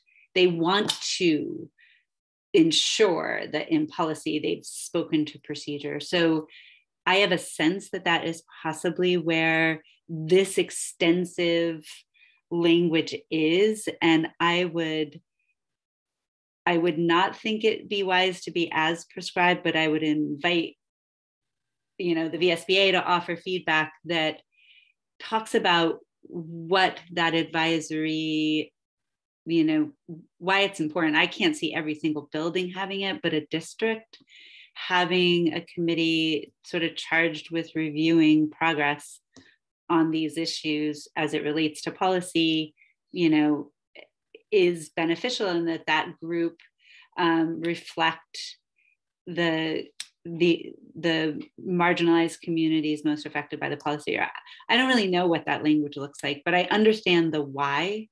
And I think it's helpful for us to understand the why and why maybe this is so important to some people to see in the rules. I don't know that it would make it through the rules process. I just would love if what we could offer maybe could make it through the rules process, because it would make the rules mean something to people. Just in my experience and what we went through in Essex. Thanks, Kim. All right, so just by way of clarification, because I think I'm getting a little confused on things as well too. I see that we've got, so Colleen, you added a few things to the chat here. So I just want to bring us back to, is the language that you've put in here a replacement for the some or all of 2106? The 2106 that you have in your packet is the language that's proposed by the Act 1 group. All the underscore was what is the most recent draft that came back to us as the VSBA subcommittee. We went through that and offered some alternative language. For example, ensuring that there's consistency in labeling schools and the categorical language, related to different groups, protected. I don't think it's called protected classes anymore, but the protected groups. And this is the one that's, the policy language that they have in there. They actually, we gave feedback on their original draft, trying to rein it in a little bit. And the most recent draft that came back to us was expanded even further. So this is why I think okay, so part of the issue here is that you guys provided input back to the group, and the group sort of ignored the input. They and maybe expanded in some cases went even farther in the other direction than we want. Right, and the question before us now is, I think there are three options. Ignore, just accept whatever is in the current draft from the Act 1 subgroup, ask for those additional paragraphs to just be struck completely, just zero, just ask to have them struck. Or the third option is offer alternative language that puts the guardrails on what would come out of the committee, if that makes sense. Yeah, well, and I guess if I'm looking at those three options, I categorize option number 3 as basically the work that you guys have been doing all along, right? Is that you review stuff and then you offer up language to them for inclusion, right? I mean, that's sort of what you've been doing all along. And I guess if that's what you've been doing all along, I'm inclined to say keep doing that, right? Yeah, and you know, every coin has two sides, and I think you know, as Flor noted, there's some concern about having that language, having any kind of language in there at all. But I'm concerned if we don't step up and offer them alternative language, we're going to get something that we don't want. Yeah. All right. So with that as the premise here, I do think that, you know, the board has been very appreciative of the work this subcommittee has been doing all along, right? And I have no reason to question your approach to this matter up until this point. And so I'm inclined to, you know, defer to the committee as to what you guys think is the right approach moving forward, you know, particularly absent. I'm not hearing any strong opinions from board members on this topic during the course of this discussion. So if, you know, if somebody does have a strong opinion about the way that they would like to see the subcommittee handle this, you know, please let me know. But, you know, we spun you guys up. You guys have been doing incredible work on this and a lot of work on it. And I think, you know, I'm inclined to have you guys maybe come to an agreement amongst yourselves as to how you want to handle this moving forward. Is that comfortable with the subcommittee? Okay. Is that comfortable with the board?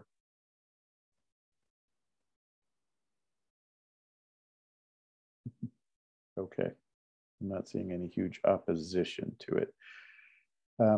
Flor, were there other items that you wanted to bring to folks' attention tonight, or is that cover it? No, that I think that covers the big ones. Yeah, and we're really lucky to have Heather be able to do this legal review for us, because otherwise, yeah. Yeah, and it was my understanding too that might have been one of the challenges in working with this group, is that they didn't have legal assistance in sort of assembling this final document. Yeah. Okay. There's no budget, and it was not required, but hopefully I think we are hopefully made our case, and once it goes to the State Board of Education, it would have some legal review. Okay. Yeah. And then Sue, to the point that you made before, like when I think it would be good to share then that final recommendation with the VSBA board, so that we're up to speed on what was submitted. And the last thing I would say, oh, sorry, Sue, go ahead. I just was saying, yes, we do that. Sorry, yeah. Flor. Yeah, so the VPA and Vermont School Board Superintendents Association is also going to submit a language, and we decided to do it separately so that we could get different pieces in, so that you know, we're not sending one for everybody this time. Kim, you got your hand up? The one question I have for you guys, because you're more intimately attached to this, the governance issue and this idea of policy review comes up only under curriculum? Okay. I wanted to make sure. I was like scanning it. I'm not seeing it elsewhere. It feels like it lives separately. It's not enumerated in that section. I don't think it's specific to curriculum. It's, you know, school climate. I mean, it's a lot, and it is not just curriculum. But I guess I would encourage, and I appreciate you guys working on it, because when it does get to us, and if it does get through that group with like, this part's approved by everybody, you don't want to have it be that this part isn't approved, but we're not offering anything. If you have a sense of what the essence of what they're looking to accomplish with that, even if it is in the wrong part, or, you know, I don't even know. Again, I might argue that I think it's in the wrong place, but I don't know what the right place is. But I think that VSBA will do well to have a voice in that, because at some point when it gets to the State Board of Ed, it'll be good to know where the parallel opinions were and those that were consensus. And hopefully that's what the State Board, we will get to begin the work. There'll be so much more opportunity to lean in on this. And with that, as a perfect segue, I'm going to actually move us along to our next agenda topic, if folks are okay with that. And I'm going to go to item number 4, concepts for strengthening and supporting the educator workforce. So I can just give a brief explanation of that. This is a document that was prepared by VSA, VSBA, and VPA. Because of the significant educator workforce shortage. And I wanted to include it in the packet because I think it has some very good recommendations in it. And I wanted you to be able to see what the recommendations were that were provided to legislators and the Secretary of Education.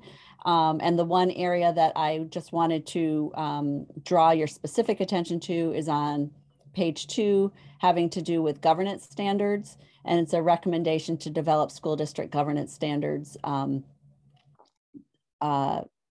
just, it's a very brief explanation of the reason why that's recommended.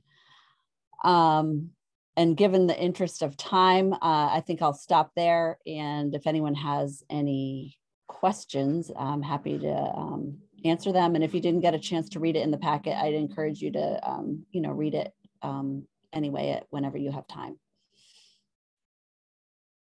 Any questions from board members? All right. Seeing none, then I'm going to move on to number 5, which is VSBA policy B for official public policy positions. This item is on the agenda this evening because Don Collins had reached out to me asking if we could add it to the agenda. I believe Don was interested in getting folks' thoughts on this, but I'm going to turn it over to Don because he could probably explain his reasoning far better than I can. Thank you, Neil. And this is not going to seem like a very weighty issue after the past hour, but we've had some great discussions tonight. After the last meeting, kind of reflect on what I sensed, some frustration, maybe confusion about what went on. We were talking, about that very important issue of what's going to happen with this whole state board and maybe the legislature regarding districts that want to withdraw and the weight of the petition. So I went back through looking at policies, and I just felt that our policy committee, and I know we have one, and I don't know if you chair it or if somebody else does, Neil, but I know we have a policy committee. So what I decided to do to have this on the agenda to make sure that I'm asking for something that other people are interested in is to look at B4, particularly under the advisory opinion and the timeline. When I first spoke with Carrie, I said she's part of the problem here because she's so darn good about getting information out to everybody in a timely manner so we can respond, whether it's agenda, whatever, that I would like to see the policy committee look at that, seek input from other members. What I'm thinking is that there are some issues that come up so quickly, and I know as chair of Senate Ed, sometimes we were not realistic. We'd call people and almost expected to be there the next day. But I'd like to engage the membership more, depending on the timeline in this whole advisory opinion type of process. I say with technology, I think we could get things out if we had a couple of days to at least get some sense. And so that there's maybe a little more dialogue before we show up at a meeting and somebody makes the motion and then other people want to make motions. And so that's where I'm coming from. Just would the policy committee accept a review of that and ask members who may have questions or concerns or suggestions to send them to them and see if the action is, it's fine as it is, or with technology, maybe we can engage the membership a little more and a little earlier.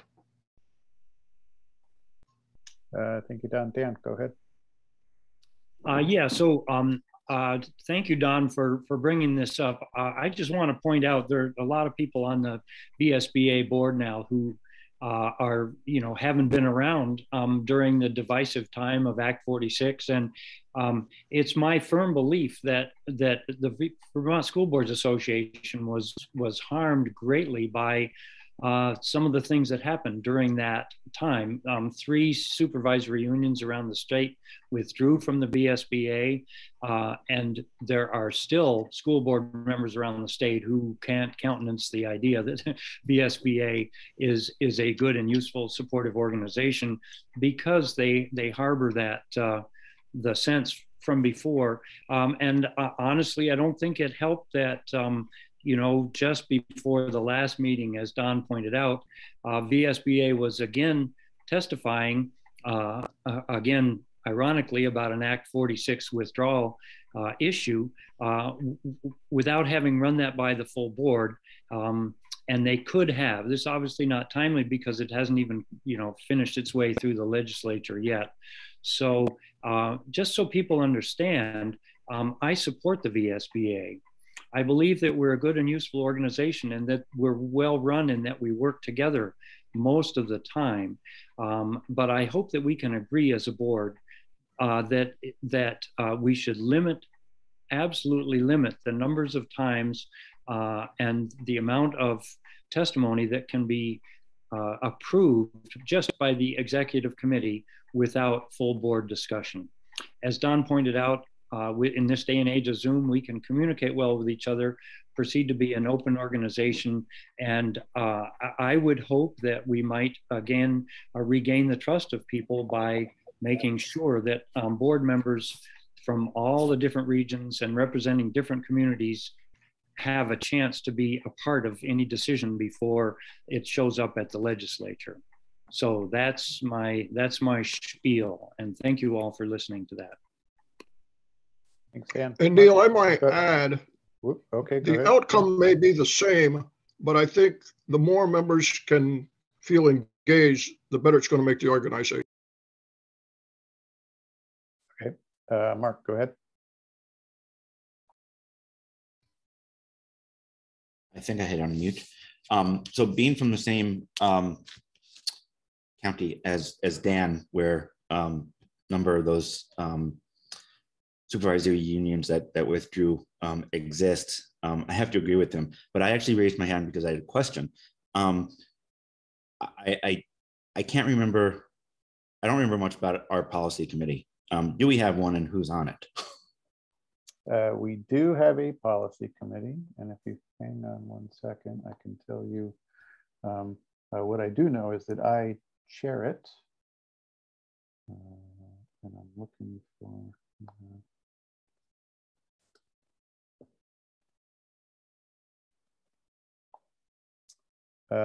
I've got me. I've got Nancy Russell, Gaston, Amy McMullen, and Judy Murray, who is no longer with us, so we would need to get a replacement for Judy. Right. Thank you. I noticed on the agenda it said it was discussion, and I appreciate that, but I would like to, if we, depending on what feedback we get tonight, if we need an action item, go on the next agenda. If not, you as the chair of the committee, I guess, could call a meeting if there's interest on the part of the group to see if it deserves review and there are changes with technology that might expedite the process. So thank you for honoring my request. Yep. So I am okay spinning up the, having the policy committee meet and discuss potential changes. I think in order for that discussion to go well, though, I'm going to, I think I understand the concern. What I need maybe is a little bit more information from those folks that are interested in changing the policy, like how would it be better, right? Because or a better articulation of the problem that we're trying to solve with a potential change to make sure that we hit the mark if we are going to entertain this. Neil, we could certainly do that. When I saw the agenda tonight, I would not have been surprised if that article had been pulled because there's a lot of stuff on tonight's agenda. But if that's the way, if you're receptive to that, we certainly will give feedback. In fact, any member here tonight, that if they have any thoughts, should give feedback. But I certainly will give you some specifics that I think the committee should consider.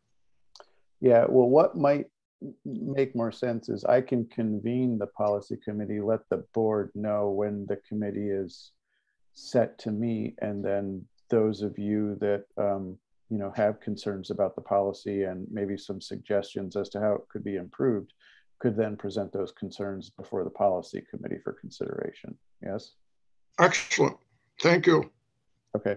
Dan, go ahead. No, I just, it seems to me it might be helpful if it's seeing as it's Don and I at this point, it seems like it might be helpful if we drafted something up to get to the committee before they meet. That's usually an expedited way to get things to happen. So I'm happy to work with Don on that if the committee feels that would be useful. I don't know because the committee hasn't convened yet. So it's a little bit hard. I can't speak for the committee.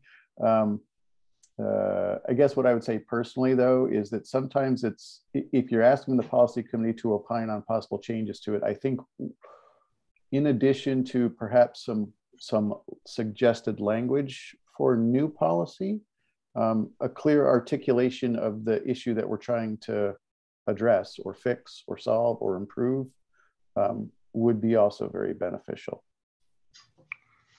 Well, I guess I came from that feeling that there are times when the executive committee, due to timeliness, as we saw in the policy, makes decisions and brings them to the group, to the membership, sometimes with a motion all prepared.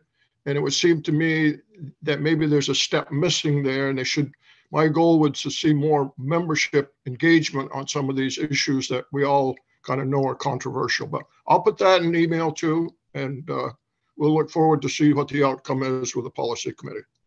And should we be appointing another member, or do you appoint the other member? I might ask Sue to take a look at that while I go to Amy.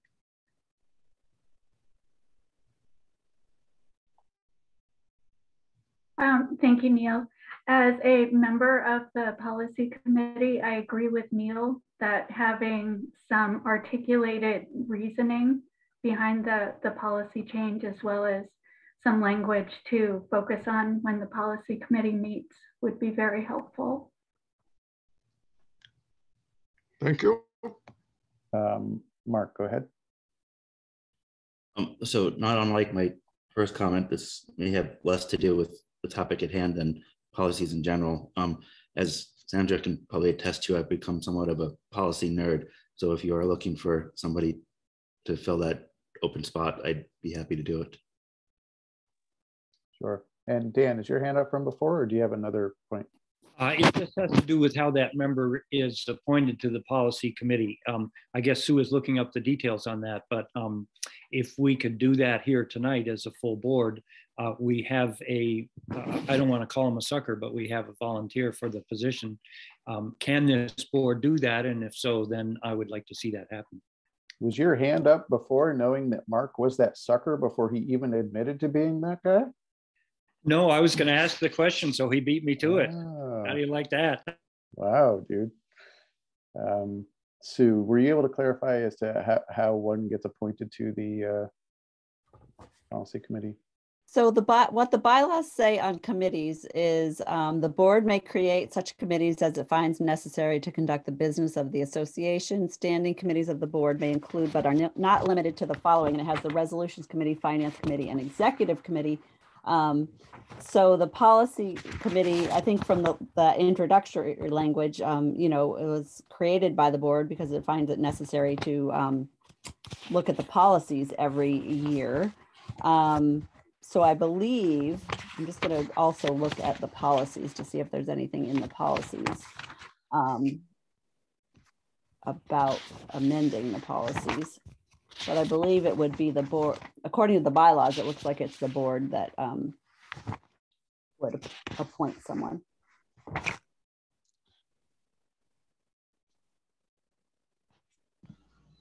Thank you, Sue. So I guess I would ask Neil as chair, we move forward and fill that position tonight. Yep. Holding on just 1 second though, Don. I think Sue was just looking for some clarification. Dan, is your hand up again? Yeah, I'm looking at the policies too. Yep. Okay. Thank you. I will make a nomination, but whenever you're comfortable, Neil, with that. Yeah, let's hold on the nomination though until I can get some maybe get some clarification. I will admit that I had some vague recollection that I might have appointed folks before, but maybe it wasn't the policy committee. Maybe it was a different committee. I think that was a different committee. In the policies, it says the board shall undertake through a subcommittee a comprehensive review of all board policies at least once every 2 years. Okay. All right. With that then, Dan, sure. We will look for, if you want to nominate someone to the policy committee. Yeah, sort of self-nomination, but I will nominate Mark Schauber to be the remaining member of the policy committee. All right. Are there any other nominations? All right.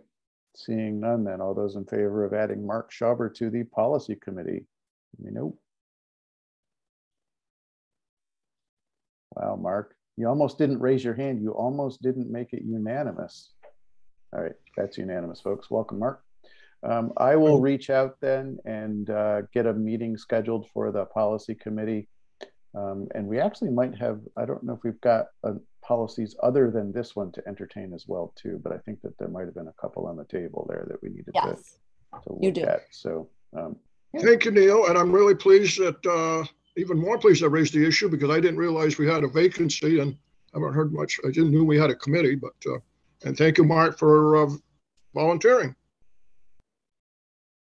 All right. With that, we're going to move on to the next agenda item, which is an update on the Vermont Community Foundation grant. And I think it's a good update. It is a good update.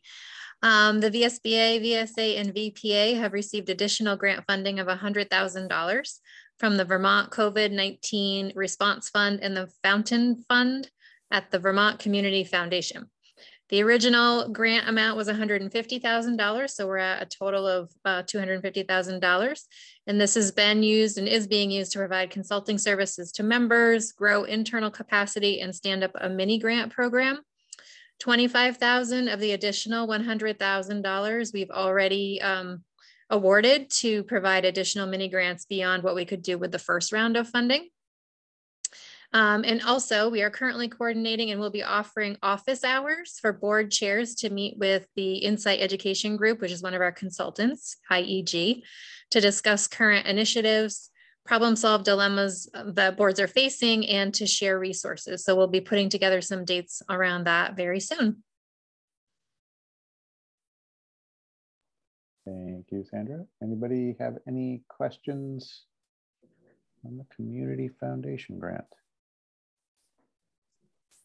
All right, seeing none, then we're going to move on to legislative blog analytics. That's me. That's Carrie. All right, so I'm going to share with you the handout. Just 1 second here.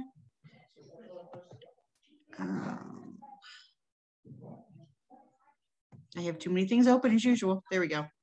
All right, so I'm going to tell you ahead of time that these are the objectives as we have this discussion. We want to hear your feedback on if we should continue with the podcast and if the legislative update is getting lost in people's emails. So I know you probably have had a chance to look this over. This is giving analytics on, in the blue, you'll see the blog and the video audio stats from last year and this year. Last year, you'll notice that the audio, which is the podcast, had a higher average weekly listen than this year. And this year, the blog has a higher written, that's the blog is the written average than last year.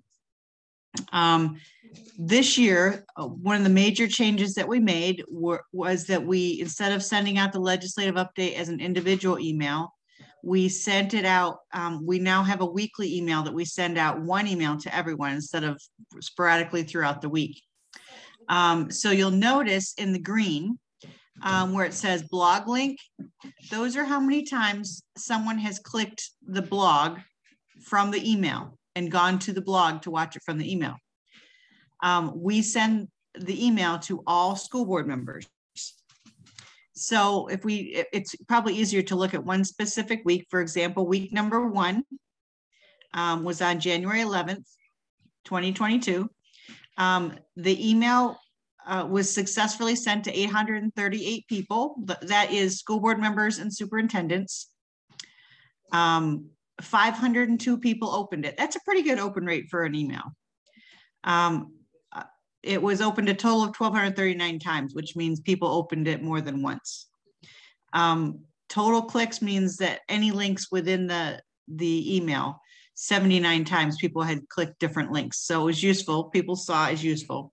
Only 23 of those clicks were from the blog link.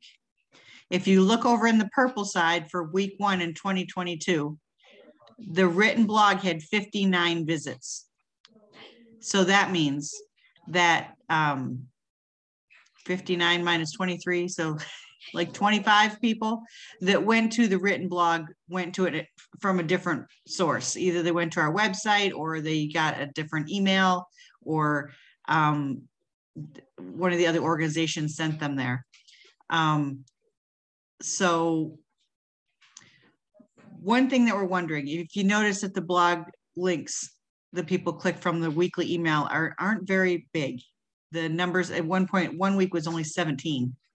What do you all think when you get the weekly emails? Do you feel like you paid closer attention to the legislative information before, when you got an individual email just for the legislative link? We're looking for your feedback here. Anybody? No, thanks for sharing that, Carrie. Mark, go ahead. So I happen to like the format that it's in now. I have 2 comments. One, more and more people are using ad blockers and tracker blockers. So click numbers aren't as reliable as they used to be.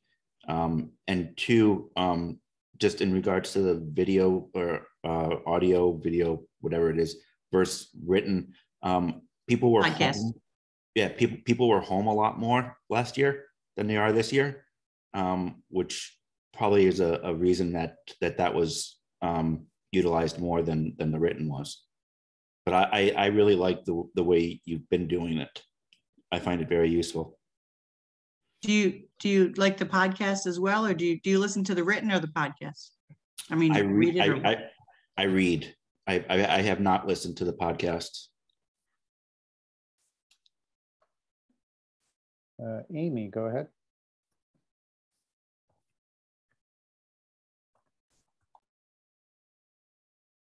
Oh, I'm still, no, here I am. Okay. I think the format that you've been using has been really helpful. And I'm sure everyone else in this meeting receive hundreds of emails, sometimes even hundreds a day. And it's useful to be able to see that one legislative update because it's just bright, clear. And I prefer to read the update. I don't always have time to listen because of other things that I'm listening to. So thank you. Thank you. Flor, go ahead. I like the format. I like the way that we've been doing it now, and just getting that weekly update feels less overwhelming. And I think it varies. I sometimes listen to the podcast, especially now that I'm on the move more.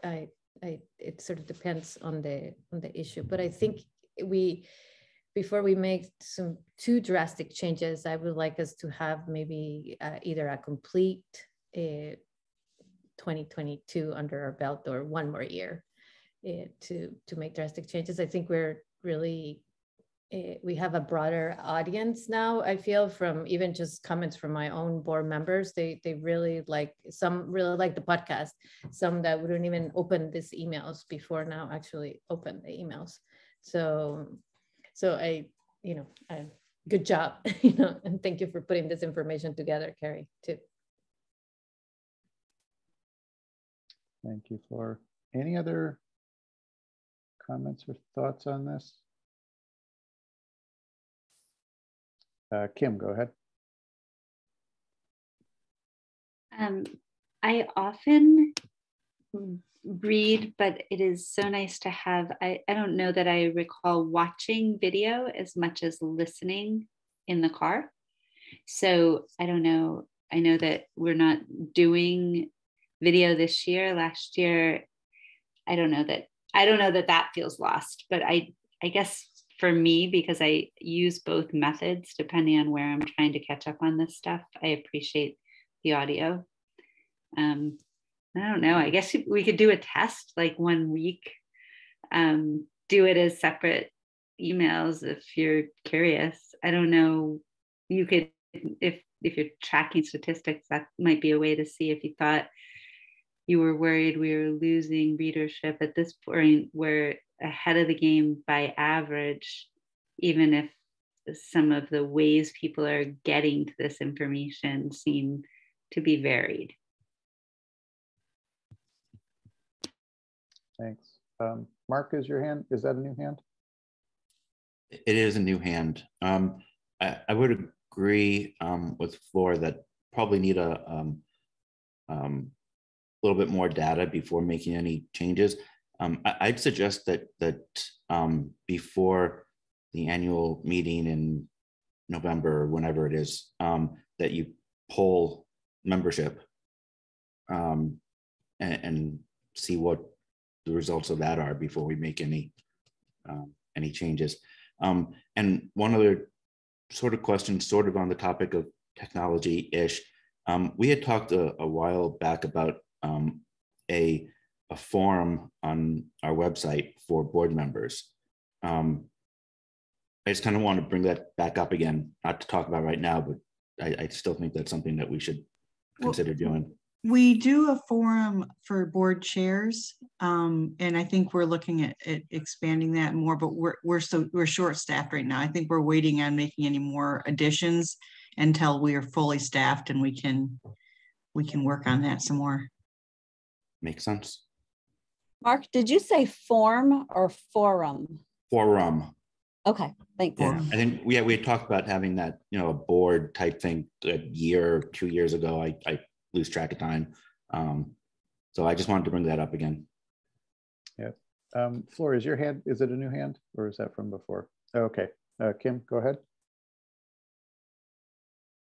I just wanted to clarify. So that which is being linked directly from our website is in the purple, and the green is coming from our emails, and our emails are going to just board members, but the blog itself, or the legislative update, is being used by VSA and VPA and anybody else who, and VSBA. So are the purple numbers maybe reflecting larger because it's being accessed by those that are not even getting the email? It was just my water bottle, no big deal. Yes, in the green is just the email. That's people that are going to the reports from the email, the blog particularly. And the purple is anybody who's going to the blog or the podcast either. But just know that the email is board chairs. Is school board members and superintendents. They all get the email. Okay. And it sounds like you're worried that because the numbers are so low, clicking from the email, that people aren't even noticing it's coming to them, and that the purple is the other people accessing it. Yes. Okay. That's a hard worry to have. You put so much work into it and such valuable information. It may be worth testing it if you're worried about it. Do it both ways. See where they click from. Can you do that? If you do it both ways, can you see where they click from? Anyway, I'm sorry. This is like whatever you think, it's what I support. Well, I personally have a reading comprehension issue. So I like things in podcast as opposed to reading them. I have a harder time understanding things reading them. So. Yeah, I think I would, so I greatly appreciate all the formats that you offer and have used each one of them at various points in time. So as a baseline, I definitely don't want to see any of this stuff go away right now. I would support, Flora's notion that let's get maybe a little bit more data on it. One of the things that I wonder about the click-through rates though on the emails, and it has to do with just the formatting of the email and the arrangement of the topics, right? So I do know, because I was looking at a couple of the recent ones, like, so the last one that had a reference into it, a click through to the blog, was the one that we sent out on March 1st, I believe. Correct. And I just wonder if we're getting a little bit of scroll fatigue from some folks. Like, you had to go down, about halfway, maybe not, in order to get to that link to go to the blog. And I wonder if that is in part. So we usually put it right underneath the hot topics, which the hot topics are obviously the hot topic, but we usually put the legislative right underneath it. We started putting on the 1st was the first time we tried to put, we bulleted the items that were in it, hoping that maybe people would go, oh, wait, they're talking about mascots or whatever. And, then they would, for that purpose, they would open it, but. Yeah, I wonder, Carrie, is it an option to actually make the header a link?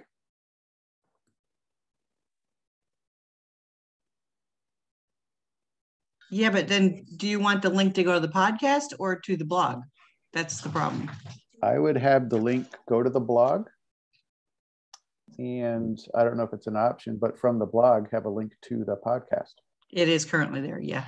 Yeah, so I think that solves both issues, right? So if you link to the blog, then if somebody's looking for the podcast, they can get to it from there. And you could also leave the direct link to the podcast in the email as well. Sure.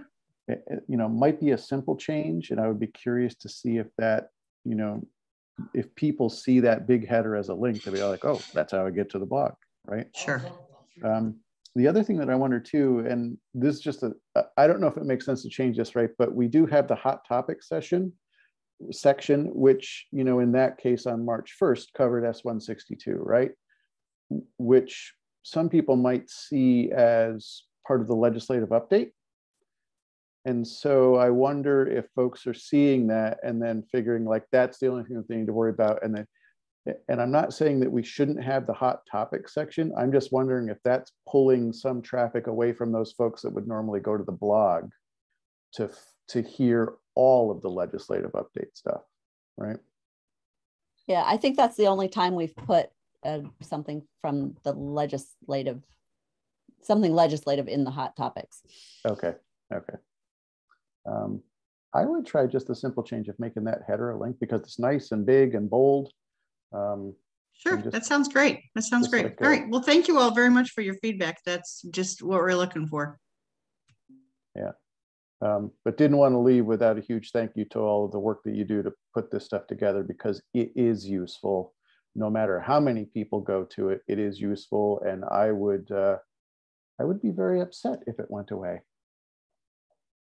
So. Well, Kara and Sandra and Sue all put a lot of time into the legislative report and the legislative updates. So they do an awesome job, and it takes a team to make it all happen, because I pull in the podcast at the end. So yes.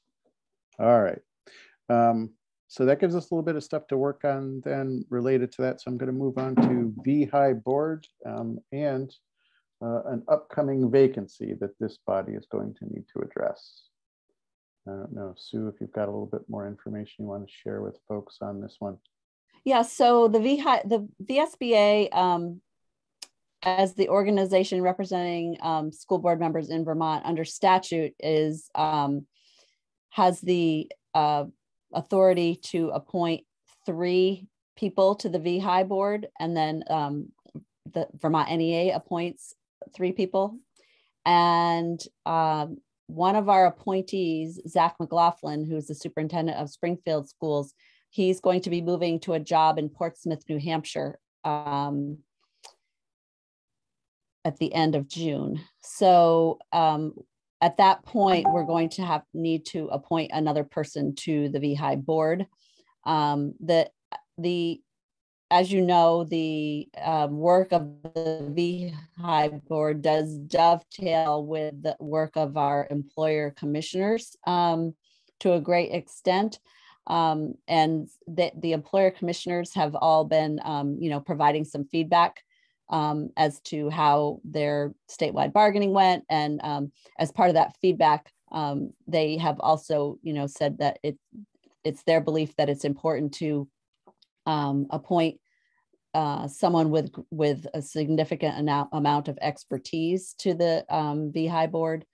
So I'm just letting, the board, the VSBA board know that that's an appointment that you're going to need to make.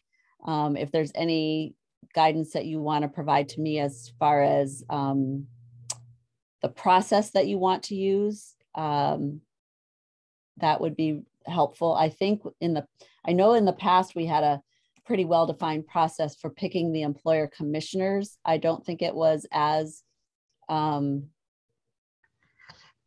well-defined for the VHI board, but we may have had something. I'm not sure if we had an actual application in the past. Don, go ahead. Clarification, Sue. Is Laura Soares one of our representatives on the VHI board? No. Sue, I'm sorry. Go ahead. The representatives are Tracy Rend, Gio Honigford, and Zach McLaughlin. I was going to say the last time we did this, we actually had an application process, I believe, that people completed online. I think it was even a Survey Monkey that I may still have. Yeah. Okay, so we could actually use that again. Yeah, I think you're right. I think that we did have an application process. I do remember the board, I think, interviewing candidates because we did it both for the employer commissioners and for the VHI board, because I can remember we talked with Gio, who, said, I'll be an employer commissioner, but, unless you find somebody better than me. And then we did. I hope Gio's watching this one right now. So what is Laura Soares' position now as a volunteer or whatever? Because I thought she had some relationship to one of these organizations. She was one of the employer commissioners. But she no longer is. She has resigned as an employer commissioner. And she was the VSBA president. So that's how she was related to VHI. I knew that. I worked with her for years. Would she be someone that would even consider being on the VHI board? I don't know. I know that she resigned as an employer commissioner because she wanted to enjoy her retirement. So I could certainly let her know that we have an application process if we use the same process as before, and so she would have the opportunity to apply. I guess that's what I'd ask. I'm not saying I'd recommend, to appoint her or anything, but just make certain she knows there's a vacancy. What could be more fun than the VHI board in retirement? Yes, that's the. Mark, did you have your hand up from before? I was just, Carrie pretty much said it. You guys did have an application last time, so that's all. All right. So I think, Sue, then let's go ahead and see if we can leverage, the process that we used last time. We might have to fill in a couple of holes if they need filling. For this group, though, I think we want to, I think the reality is, like, this is not a glamorous position. You're not going to get a whole lot of accolades for being on this one, but it is important. And it doesn't necessarily need to be a sitting school board member or even a prior school board member. They just get appointed by this body. And Sue and I were talking, I think, someone, Sue and I were talking, I wonder if we're trying to find like this mythical unicorn that could be able to serve on this body, right? Someone that's got some experience with health insurance, someone that's got some experience with negotiations, you know, it's a skill set that I think that would be very useful at this position. I just don't know that how many people out there actually, you know, are coming to the table with that skill set. But as you folks consider this, and you can think of folks that you know that might be good in this role, let them know, right? So that once we get the application posted and the process set, you know, we can entertain whether or not if they're interested in it, we can entertain the candidacy. I believe we sent it out as an email to all school board members last time. Yep. No. And we may still do that too. I've got this body with me right here, right now. And so figured I would leverage that. Don, go ahead. May I interrogate a fellow board member? Yeah, I mean, interrogate how? Jim Salzgiver, this sounds like a great position for you. Well, you did it at a moment where Jim is no longer with us. So. Oh, he's gone? Oh, I didn't realize he'd left early. Okay, I guess he won't ever hear my message then unless he watches the program. But with his background, I know his plate's pretty full, but I think he'd do a great job. Thanks, Don. Kim, go ahead. I was going to suggest that maybe the email also goes to VSA and maybe VSBA. I mean, I don't know what capacity there would be for those folks to step forward, but I can think of how instrumental, you know, some folks in the organization at EWSD were in negotiations and a deep understanding of benefits, and so maybe HR directors. I don't know what, if those are separate associations as well, but I think thinking about the fact that it was a superintendent that stepped down, we may want to broaden our notice beyond VSBA membership. Yep. Now, if Tracy Wren's still there, she was the superintendent. Yeah, well, former. Right. Yeah, I think it did go to superintendents last time as well, and we can also send it to VSBA. Okay, Mark, go ahead. Does the person have to live in Vermont?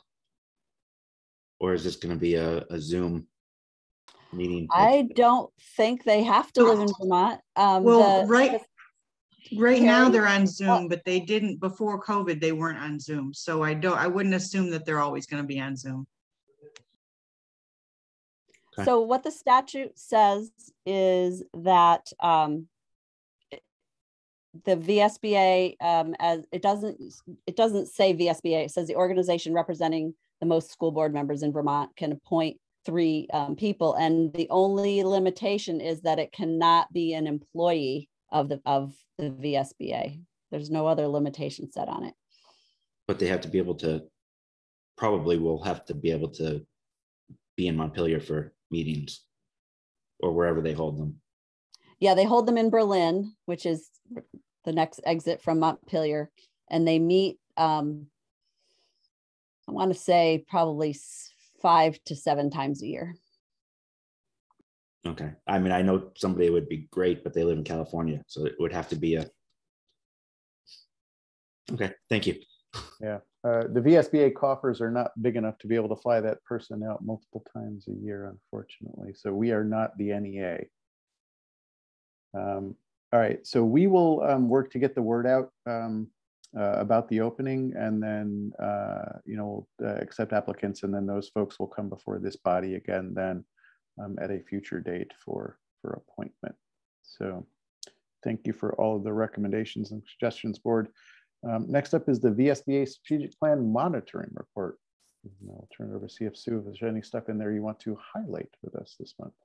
I'll just highlight 3 things very quickly. First, Phil Gore is on his way as we speak to Vermont. He's got his U-Hauls driving. He and his wife are driving, and I think they were in Tennessee the last time. He's been texting Carrie and Sandra and I as they make their progress to Vermont. And we're all hoping that he makes it here before it's supposed to snow a lot on Saturday. So we hope he makes it here before that and safely. And we're very excited to have him start with us.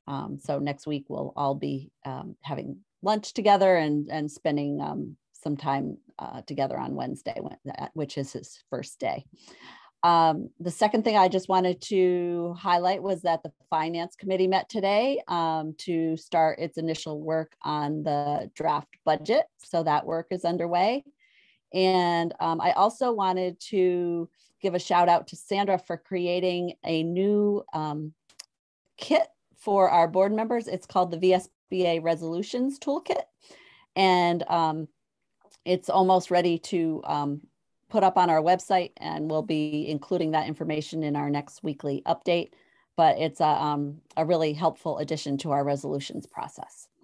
So that's what I wanted to highlight from the report. Thanks. Thank you, Sue. Any questions from board members on that?